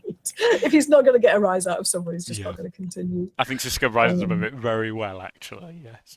Go on, I'm listening, I think he says. I think he's probably dealt with Kira enough that he has a good idea how to deal with Mollibok as well. But yes, when the door is closed, Cisco says to Kira, I can see why you like him. And they walk over to the kiln, and Kira continues cementing and adding tiles to it as they talk. So she's crouching down on the ground, and Cisco's standing, looking down at her. And Kira tells him that she isn't going to be around to help with the report, that needs to be done by week's end. Cisco says, well, it's your job as first officer. He doesn't like the idea of having to break in a new one. And he then says to her, look, I understand that you're used to sympathizing with the underdog. You spent your life fighting to overcome impossible odds, just like he is doing. But you have to realize something major. You're on the other side now. Pretty uncomfortable, isn't it? And she's still crouching, looking up at him. And she looks very upset and says, it's awful. And Cisco then crouches to be at eye level with him. I noticed that as well. Yeah, it's really nice. It's a physical indication of his meeting her at her level. That's exactly what I thought, and I liked it as well because it was a difficult situation. It cuts to the heart of the episode, and it is Kira vulnerable. And Yes. a crueler person would exploit that and be like, well, you know what you need to do, bully her into it, force her into it. Instead, Cisco comes down to her level and is like, yeah, I know this sucks, and I am here to support you. And then I'm racing ahead because what he says to her next, I'd love as well. So Yeah, there's something of a passing on of the same message, isn't there? Kira is trying to persuade Mullibok to do what she needs him to do. Cisco is trying to persuade Kira to do what he needs her to do. It's a passing down of the necessity of this horrible problem. Bingo. But yes, I've written down what Cisco says and what my felt response to it was. Go for it. And he says, when I first met you, Major, I thought you were hostile and arrogant, but I was wrong. Major needs you, and I need you. I like you, and I don't want you to be hurt. So, and he stands up at this point, as a friend, I'm here to remind you that his fate is already decided. Yours isn't. And she stands up and says, thank you. And I really didn't like that speech. Wow, okay. I like the fact that Cisco is making a personal appeal to Kira. It's clear that he sees her, he knows who she is, he says that he likes who she is, but he also sees the matter as closed. Bajor, backed by the Federation, has power on its side, and Kira is now part of that power. There is no question of bending or changing the will of that power. She has to act with it. And it feels as if Cisco is wielding his power over her. He's told her career will be in jeopardy if she doesn't do what he wants her to do. He tells her she's got no choice but to identify with and act on behalf of the effective oppressor in the situation, which he knows she does not want to do. He names that. But during the speech, the music swells in major key to tell us that this is a good moment. And I don't think it is. But it sounds as if you felt very differently about it. So what did you take from that speech of his to Kira? I think it's because it stems from an ultimately different perspective on it, which is that I thought from the very beginning that this was a done deal and there wasn't going to be another way to resolve it. So it was more about how people can get out with the least psychological damage from a decision that nobody is, that none of our characters are a fan of. And I realise now on retrospection, it runs kind of counter to Star Trek. Star Trek is always about, here's a crap situation. Yeah. Somebody's going to lose out. What's the alternative? What's the third way? What's the magical subspace All solution? you need is for the right person to think hard enough and have the right ideas and the right clever people around them, and there will be a way out of this. There will be a way out of this where everybody can benefit. Let's bounce something through the main deflector or reroute power from the like in the last episode where there was a land dispute and they found the perfect way to make a compromise where everyone was happy. Bingo. But yeah. In this episode, they don't offer that. No, they don't. And I think that is probably a bit jarring, especially for somebody who's seen a lot of original series and TNG, where there is always a neat resolution. I think this is the first time DS9's gone, this situation is not going to end well. The best we can do is the least worst option. And I think I can see why that you are jarring on that. For me, I was almost resigned to it, and I was like, okay, in this case, the least worst situation is one where Kira finds a way through the reality. The reality is that sometimes we will be asked to do unpleasant things, and we can't change them. It's how we can best do them to resolve it with the least amount of damage. I think that was what I took away from it, and in doing so, I thought that Cisco stepped outside of, we are people, we have to do horrible jobs to be. I'm your friend. I actually care about you and respect you, and I don't want to lose you to what is a very good principled decision, but unfortunately a professionally very poor decision. But I appreciate that is only my perspective, and I like it that we have different views on this. And I don't think there is just one single perspective to take. And I think a lot of my feelings about this episode are impacted by my feelings about politics in the real world. I want to live in a world where we can negotiate and always find a way through. And which Star Trek has normally done really well. Yeah, definitely. And there's a question of whether to insist that there will be a good, gentle, kind way to do something is a good way to think, an overly idealistic way to think, an immature way to think. Because the kind of given emphasis in this episode does seem to be the mature, sensible, only way to act is to do what's right for the majority and take away the rights of the small number of individuals on the moon. I've got a rant about this for later. For those of you who want to clock out before I give it. No, I think you are raising it is.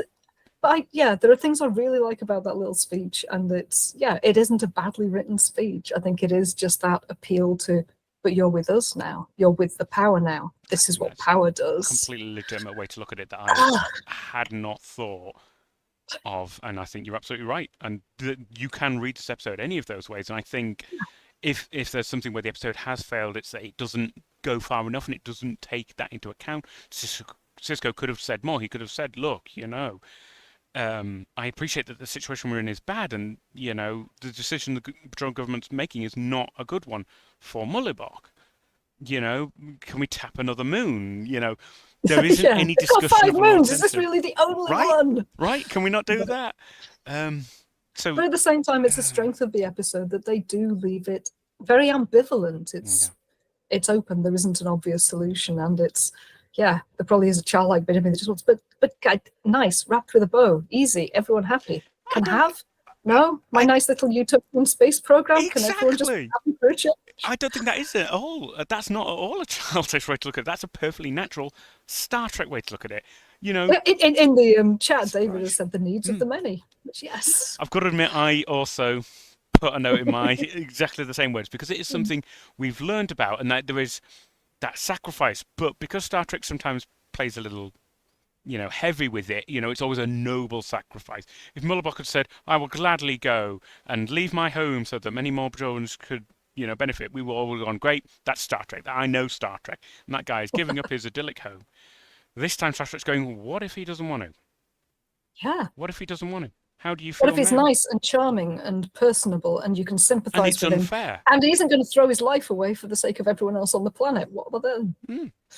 And this is it. I think this is one of the first times, and I'm afraid not one of the last times, that DS9 is going to ask you some horrible, quite unfair questions and how you react to it. So, aren't we going to have fun with that? But Kat, your comments are spot on. I can't dispute your point of view. All we can say is, I don't know what you do in that situation. I don't know. I'm really actually pleased. Thank goodness we're not in charge of the Bajoran government. Oh my God. Yeah. I would be so bad at this. But yes, moving swiftly on, we're now in Mullibok's home at night. And Mullibok is whimpering in his sleep. It sounds as if he's reliving Kira and Baltram being taken away. He's saying, you're hurting her. He's shouting, no. Kira is woken up by this and tries to gently wake him by holding his hands. And then goes and gets some medication, which she gives him via a hyperspray, and puts a damp cloth over his brow. He then wakes up and she tells him he was having a bad dream. He says, bad memories. And he asks if he had said anything in his sleep, and she lies and tells him no. She asks if he's thirsty or hungry, and he tells her to leave him alone. And then he asks where she's going and tells her to bring a chair over to the bed.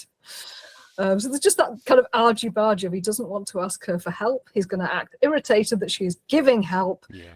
But at the same time, no, sleep next to me, sleep here. I'm lonely. Yeah. It's the characteristic of this very, I think this is a very true, honest look at Mullibok, and he is very conflicted. And, he has these terrors surfacing in his mind of his very bad experiences. And he's very much, I want your help, but I don't need help. But I do want you to be with me. But you are going to take me away from this place. It's a real collision moment. And I think that the bit of me that wants to resolve the episode nicely and neatly, I just want to lean into that. I want to be like, look, being with other people can be good. You actually like having someone there to help you. Maybe you even like having a community around you. Have you considered a farm on Bajor? And they don't have time to go into that. They don't have the motivation to go into that. That isn't the center of the conflict. But I think it would be the place where I would start to try and leverage. You would be an excellent Federation ambassador, Kat. You are extolling the virtues of community. Oh, I wouldn't be. I would just have assumed he was sexist and left hours ago. Yes, a good point, actually. Yes, 100%. I haven't got the patience for a Mullibok. Called the girl, slammed the door on him and gone home, yeah. But yes, he's still sleeping with his hand over his chest. I think Kira puts one hand on his chest as she falls asleep in the chair next to him. It's a very touching little scene. I enjoyed it, yeah. And then back on Deep Space Nine, Jake and Nog are playing cards in Quarks again. We've come full circle. They're back to where they started. And Nog is staring into the distance again, thinking about something other than the game. Jake's hurrying up to put his hand down. And he says, I'm thinking. Jake says, about what? About Latinum and how we don't have any. All we have is dirt. Dirt. Yes, says it again. I love it so much. And Jake's arguing, it's not dirt, it's land. And Nog says, well, what are we supposed to do with this land? And they keep arguing. Nog saying they should have kept the stem bolts. Jake saying you can build things on land. And Nog saying you can't build anything without bolts. Actually, that just reminds me, I haven't had a chance to show it yet, but stem bolts, we have the self-actualizing stem bolts because we don't know what they do, so all we can do is define them against Yamuk source. Well, with many thanks to Holly, who shared this lovely image with us, we have the self-actualizing stem bolt. Yamuk source doesn't define my value. Thank you, Holly. Wise words indeed for the self-actualizing stem bolt, which doesn't need to be defined for its value versus land or Yamuk source, or even what it actually does. None of that matters. All it knows is that it is a stem bolt, yes, and that's all that matters. It has value inherent in itself for being, for existing, not by anything it can do, just for being a stem bolt. So I'm very grateful for it. Huh? It us. It us. It all of us. Yamuk source does not define any of our values. So thank you so much, Holly, for sharing that with us. And the Indocast says Descartes and Camus would be proud. They would. You know, this is real philosophy talk now, people. Real philosophy talk. And if anybody else wants to share any kind of comedy Star Trek creations they've made, we will happily share them in the stream. I was really touched that was made. Thank you, Holly. But yes, Quark and Odo then come down the stairs discussing the NoJ consortium. Odo was contacted by a Bajoran government official this morning. They want to build a reclamation facility, a sewage plant, on a strip of land owned by 4 different people. 3 of them have agreed to sell, but the government doesn't know how to reach the NoJ consortium. So Quark clarifies, so the government can't build without that one piece of land. What a wonderful opportunity for profit. And Jake and Nog just sit there looking really excited. And Jake says, I told you land was better than bolts. So Quark and Odo walk across the bar, and Jake and Nog just kind of sneak behind them, just kind of looking over furniture, looking really excited. It's really cute. It's such physical comedy, which Star Trek doesn't always do, but I love that they're peering through the bars. And again, the depths of the set, the fact that you've got lots of, you've got the chairs and the furniture and little screens that they can hide behind and come out from.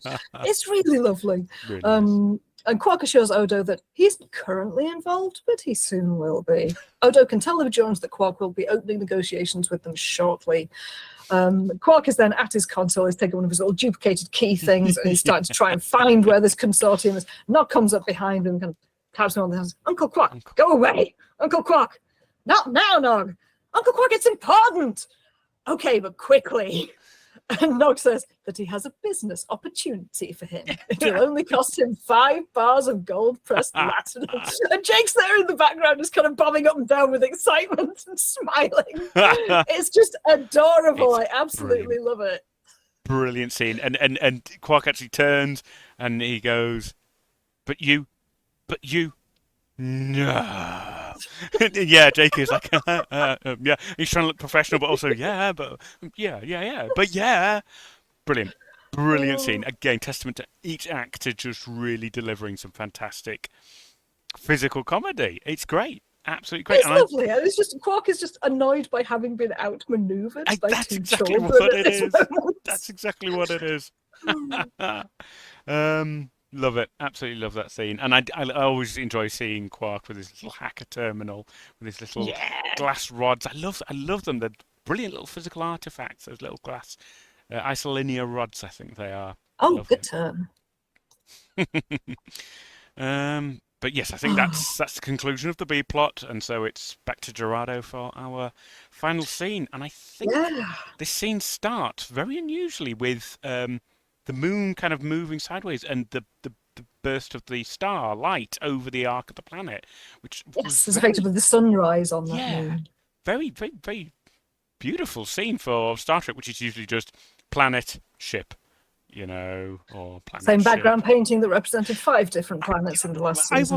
I wasn't gonna say anything, but But yeah, no, you're right. They've really given thought to how each aspect of this episode looks. Mhm, You can tell that they've given it care, and it's really lovely. yeah, I enjoy it. So Kira wakes up in her rocking chair, wrapped in a blanket, and Mullibok is already gone and is out. She goes to the window and sees him working on the kiln. So she picks up her work tunic and joins him outside. Mullibok says that he thought she was going to sleep all day, and she points out she was looking after him all night. And he smiles and says, I don't recall asking you to do that. And I've just written in my notes that he clearly enjoys being in relationship with another person. Yes. He appreciated being able to rely on Kira. I just want to grab him by the collar and tell him, look, people good, go back to Bajor. Oh. I've got Kira has so much more patience for this guy than I. Yes. Oh. But yes, despite the scene of Kira caring for him, he's not going to learn from that. He's not going to go any further with it. Kira hands him the final tile for the kiln, and he puts it in place and then says, I didn't think I'd ever finish it. And Kira says, well, it's finished. So he lights a fire inside the kiln while Kira goes inside and comes out that. with... It works. It's actually a functional kiln. I did grab a picture of it. So I'm just going to pop Oh, that on fantastic. the screen. So there we have a picture of the beautifully realised kiln. I love the octagonal design on it. Oh, sorry, is that hexagonal? What's it? It's got 6 sides. Yeah, it's kind of beehive-ish. Yeah. And it looks great. And then, yeah, you actually see the actor take a flame and light kindling inside of it. Yeah, and there are 2 levels to it. There's the Yeah. place where the kindling goes underneath, and a second story on which you would place the ceramics. It's an absolutely beautiful prop. It's incredible, which is obviously a crying shame with what the rest of the episode is now going to do. But I will let you take us forwards. But yeah, I think there is kind of a duality in what the set designers and builders have put into it and what Mullibok has put into it. They've made all of these individual tiles. It's not just a sheet that's been carved out. Each one of those is an individual piece with cement that the actors can use and put in place. Incredible. It's absolutely beautiful. It's about to get destroyed. Yes. So Kira goes inside and brings out a large bag and what looks like a sleeping roll, and she says, you finished your work, now I have to finish mine. And Mullibok replies, well, you don't want to. And she says, I could use a friend on Bajor. I would like it to be you. Mullibok replies, as long as that cottage is standing, I stay here. So Kira then takes out her phaser and fires it straight at the kiln, destroying it. Mullibok asks, what the hell are you doing? And she says, saving your life. And she takes a lit torch, lights it from the kiln, and then sets fire to the cottage. And we have an image of the two of them standing in front of the cottage set, which is now on fire. Absolutely incredible. It is, and you see the actress, you see Nana Visitor walking with the lit torch, setting fire at, I think, 5 different points, the roof, the window, by the door. She throws it inside. She does. What real life-size building Yeah. burning behind 2 actors. And I'm just impressed by the risks involved, by the fact that they went with that. They didn't just CG flames in afterwards. No, this is really happening. It must have been expensive, difficult. They can presumably only do that once, because once they've set fire to it, that thing is on fire. It's not coming back. That's not coming back, no. The dedication given to that moment, the weight of it in the story and the weight of it in the shooting and how it had to be done. I really admire it. Oh. But yes, it's amazing. It's a powerful scene, and then I think I did just think that the request for him to be a friend to Kira on Bajor is almost a bit of an echo of Cisco to her earlier, saying, as your friend, I need you to come back and be my first officer. So, although I appreciate that you have a different interpretation of that scene, I see it as... I think you're right, though, just as, she's asking him to do what she needs, Cisco's asking her to do what and there is that tie of friendship there as well, that appeal to, I see you, I understand you, and I need you to do this thing for me. That's precisely... Yeah, there are definitely parallels there. 100%, that's how I saw it. And then I've got here in the notes, the time I've spent here with you has been wonderful, but it's time we move on with our lives. And I thought that was, again, this is where I started thinking, I don't think it's as clear cut as that. You know, Kira wants it to just be, we leave Gerardo. Yes, Gerardo. There, thank you. But something you said earlier has made me think, I don't think it's as clear cut as that. It's not like you can just like now bury the past and move on somewhere. I think the episode is trying to clear cut an ending that belies a lot of the complexity you've pointed out previously, that it's just actually Kira has very much forced on Mullibok this resolution that he absolutely has not agreed to. Yeah, definitely. And in that moment, the next thing he says to her is, "You say you're my friend, prove it." And he gestures to her phaser and says, "Use that thing on me." And it's so hard hitting. Yeah. And at this point in my notes, I'm going to repeat some of what you said, but I think the scene can be read in at least a couple of different sympathetic ways, but these are the two that struck me most. One is that Kira is a Bajoran Federation official who is using her power to destroy a man's home, knowing full well that there'll be no consequence to her because both the Federation and the Bajoran government support her in doing that. It's what needs to be done. The other view is that Kira is destroying the house, the object that is keeping Mullibok here. He said, as long as this cottage is standing, I'm staying here. So she's destroying it. She's destroying the one thing that is putting him in danger. And she's encouraging him to see it as replaceable. It's only an object. He can move on with his life. His stubbornness is hurting him. So she's taking away the thing that is preventing him from leaving. And I think both readings are equally valid. And I hate that.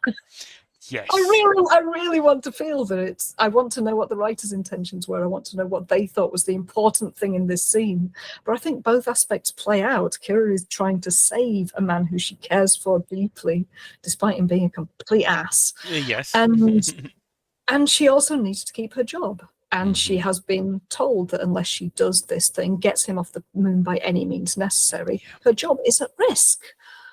So I don't know how she measures those two things, in what import she holds each of them. They're both hugely important to her, and I don't feel in a position to judge her for either. It's very well written. It is a good conflict, and it's just been written really nicely in a variety of different ways, such that it can be read differently. And I think I felt quite uncomfortable when I started making my notes, feeling I've got to come down on this somehow. I've got to know which side I'm on. I've got to know whether I think this is the right action or not. And it feels very centrist and very lily-livered to say it's difficult for both sides and there's merit to both arguments. But it is difficult. It is. It's a hard situation. And importantly here, it's a hard situation for Kira. And she's the focal point character in this. It's about her journey, not about Bajoran politics. Yeah. I mean, wow. Excellent summation, Kat. I cannot dispute any of what you pointed out there. And if anything, you've observed more than I did. And I've read I think I was just so anxious about it. With good reason. But the indoor cat has said that she thinks this is something that will come up over and over again throughout the series. Multiple truths and intentions will collide.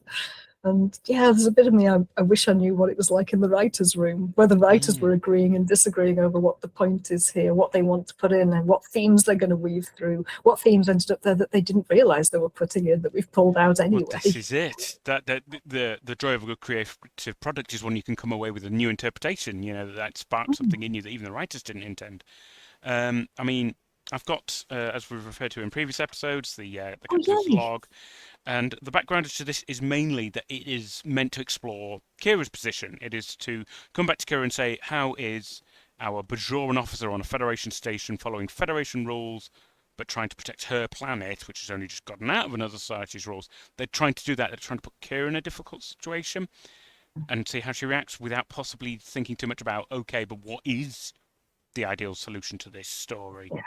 So there's no talk about the intention here, and they speak to like some of the writers and the producers, and none of them discuss, how they actually interpreted the Mullibok story properly playing out.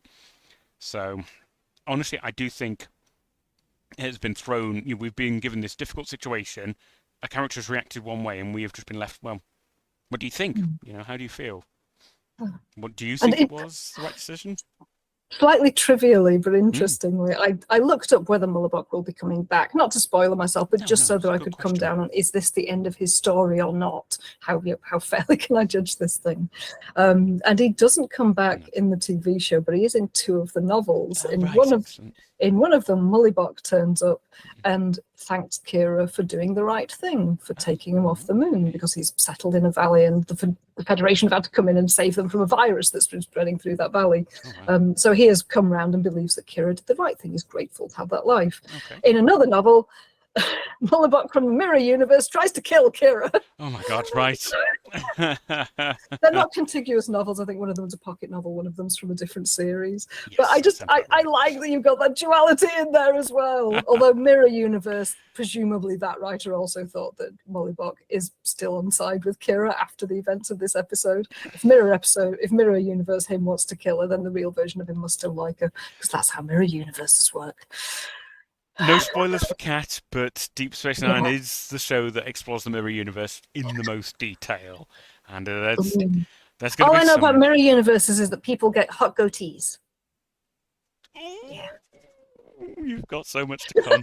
So we are not going to dwell on that, because I can't wait for Cat's unadulterated appreciation of those episodes when they come around. But we have a long time to go before we get there, unfortunately. I think a couple of series.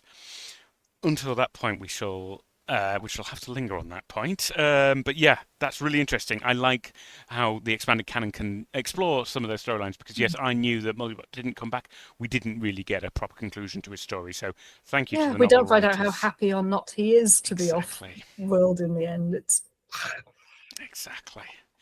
And yeah, it does. It feels like it ends quite abruptly with Kira's face quite, conflicted, and they just beam up and they leave, and then we are left in the lurch. And I think it is this early in Deep Space Nine, you're like, wow, this is not like Star Trek I know. Where is the neat situation? Yeah. You are looking for what any Star Trek fan would have been looking for when this first came out. So thank you, Kat. That's exactly what we want for you.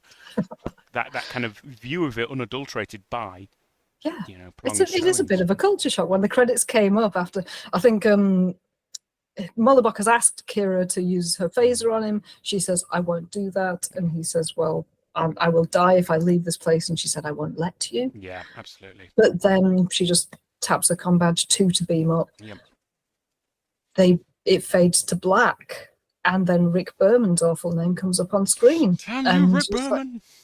She's like, what? Mm-hmm. What? But what? Yeah. I want to skip forward a few weeks to when he's living happily on Bajor and he's established his life. And you go, oh, Kira, you were right after all. And I've got some interesting information for you about local politics. No, comes out.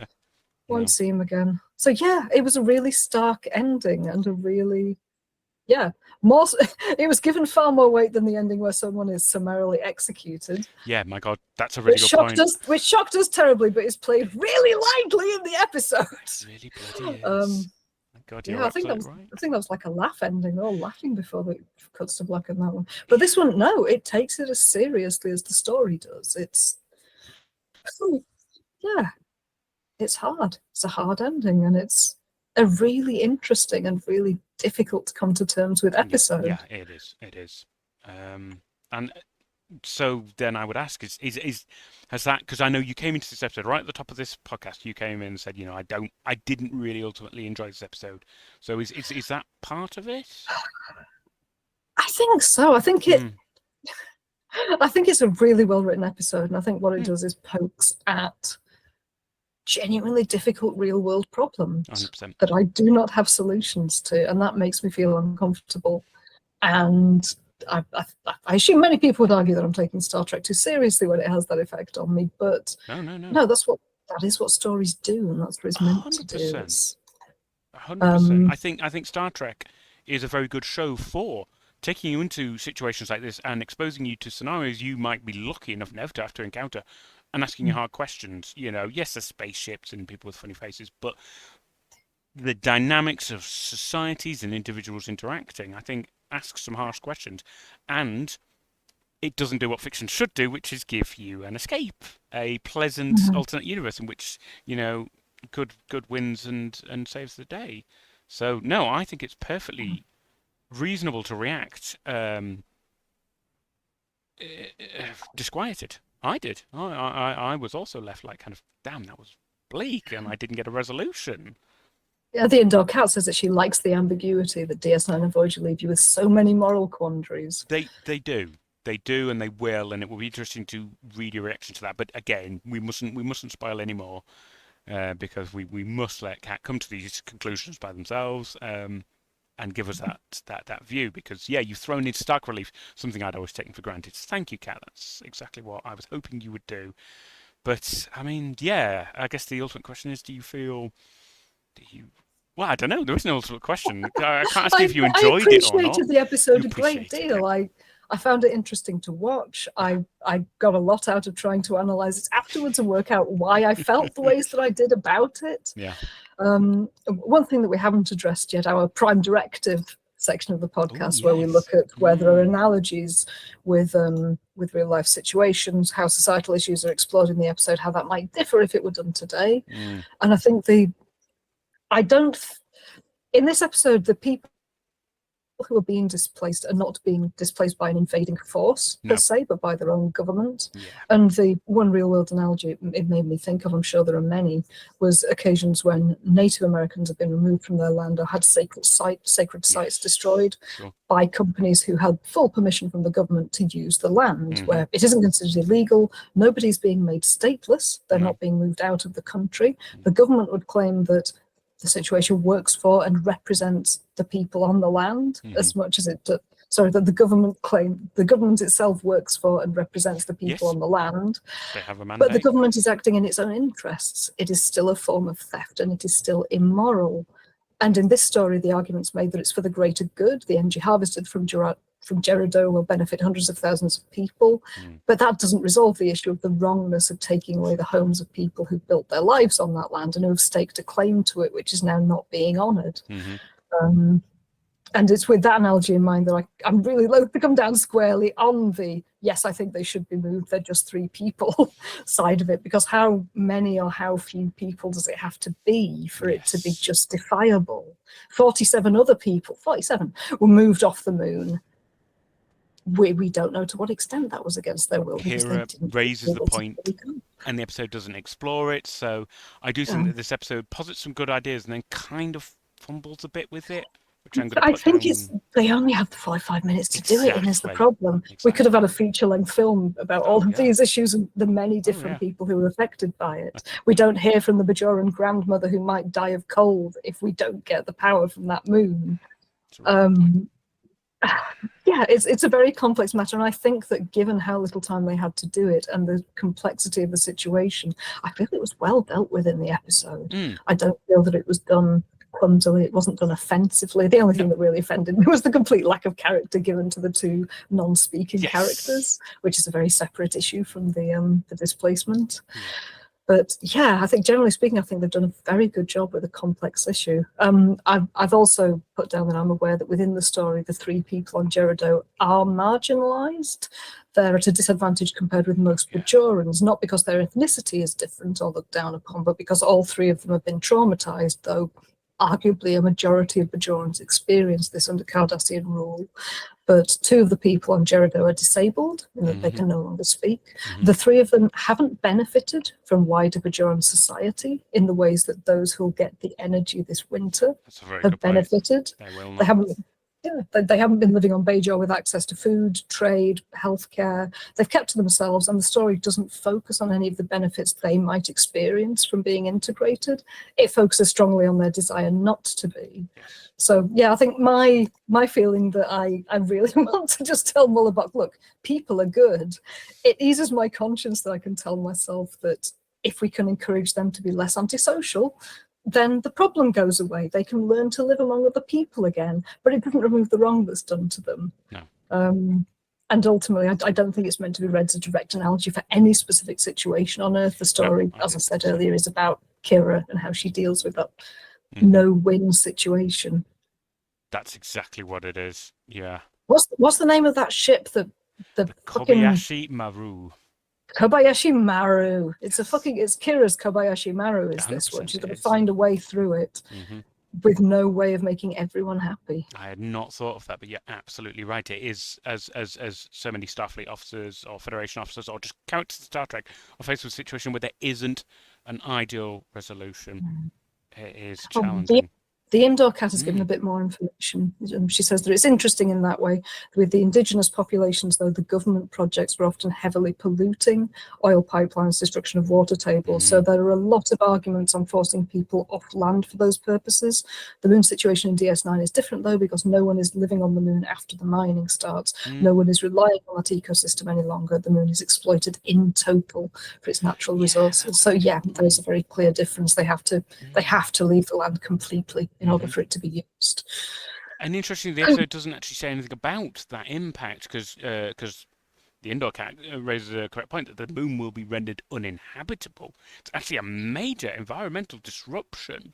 And whilst, yeah, it will be a wonderful beneficent for the energy it produces, it's clearly a living, beautiful, verdant world that's being turned over for us. And the episode just doesn't. It's got an ecosystem up there. It had 50 people who'd made their homes there. It's a little surprising that there weren't more people up there, actually. Yeah. And also completely differently, but culturally, what does the fifth moon mean to them if that moon is ultimately destroyed, if it were to cave in for having its resources plundered, the various physical effects that could have, what would that mean for Bajoran culture? We just don't know. There isn't time. No, we just don't know. Interestingly enough, actually, that is going to come up for you in the future. I'm not going to spoil it now, but another culture taps a moon for energy and it goes badly wrong. And there was a ridiculous amount of fallout of every description. So it's interesting. That suddenly made me parallel. You will get to it in one of the films and you will have to tell us afterwards what you thought. But I will.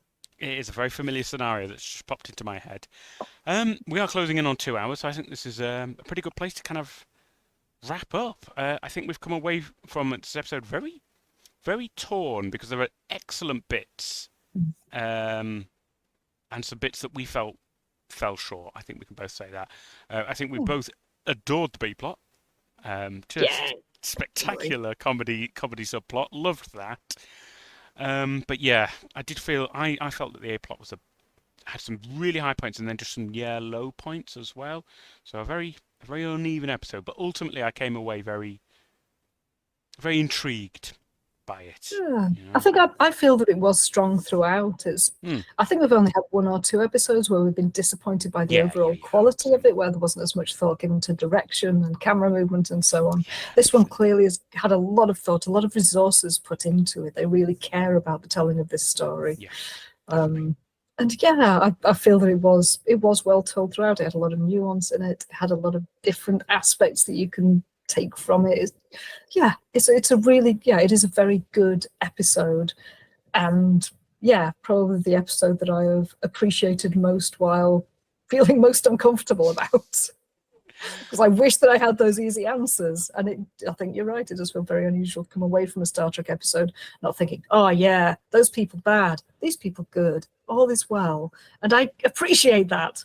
And I also, this show is my stress relief. Don't be throwing me difficult.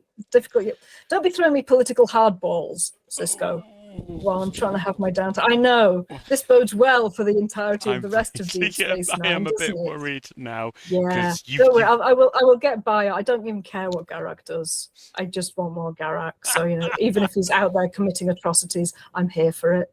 No. So I'm on board.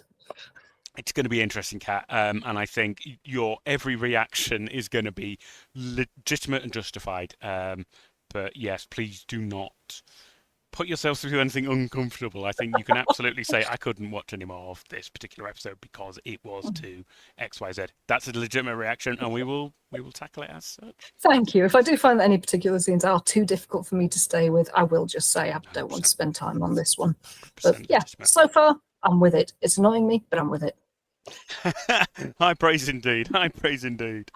Cool. I think that is a good point then to wrap up. So I'm going to thank Lieutenant Indoor Cat for their excellent moderation duties and feeding in of extra information.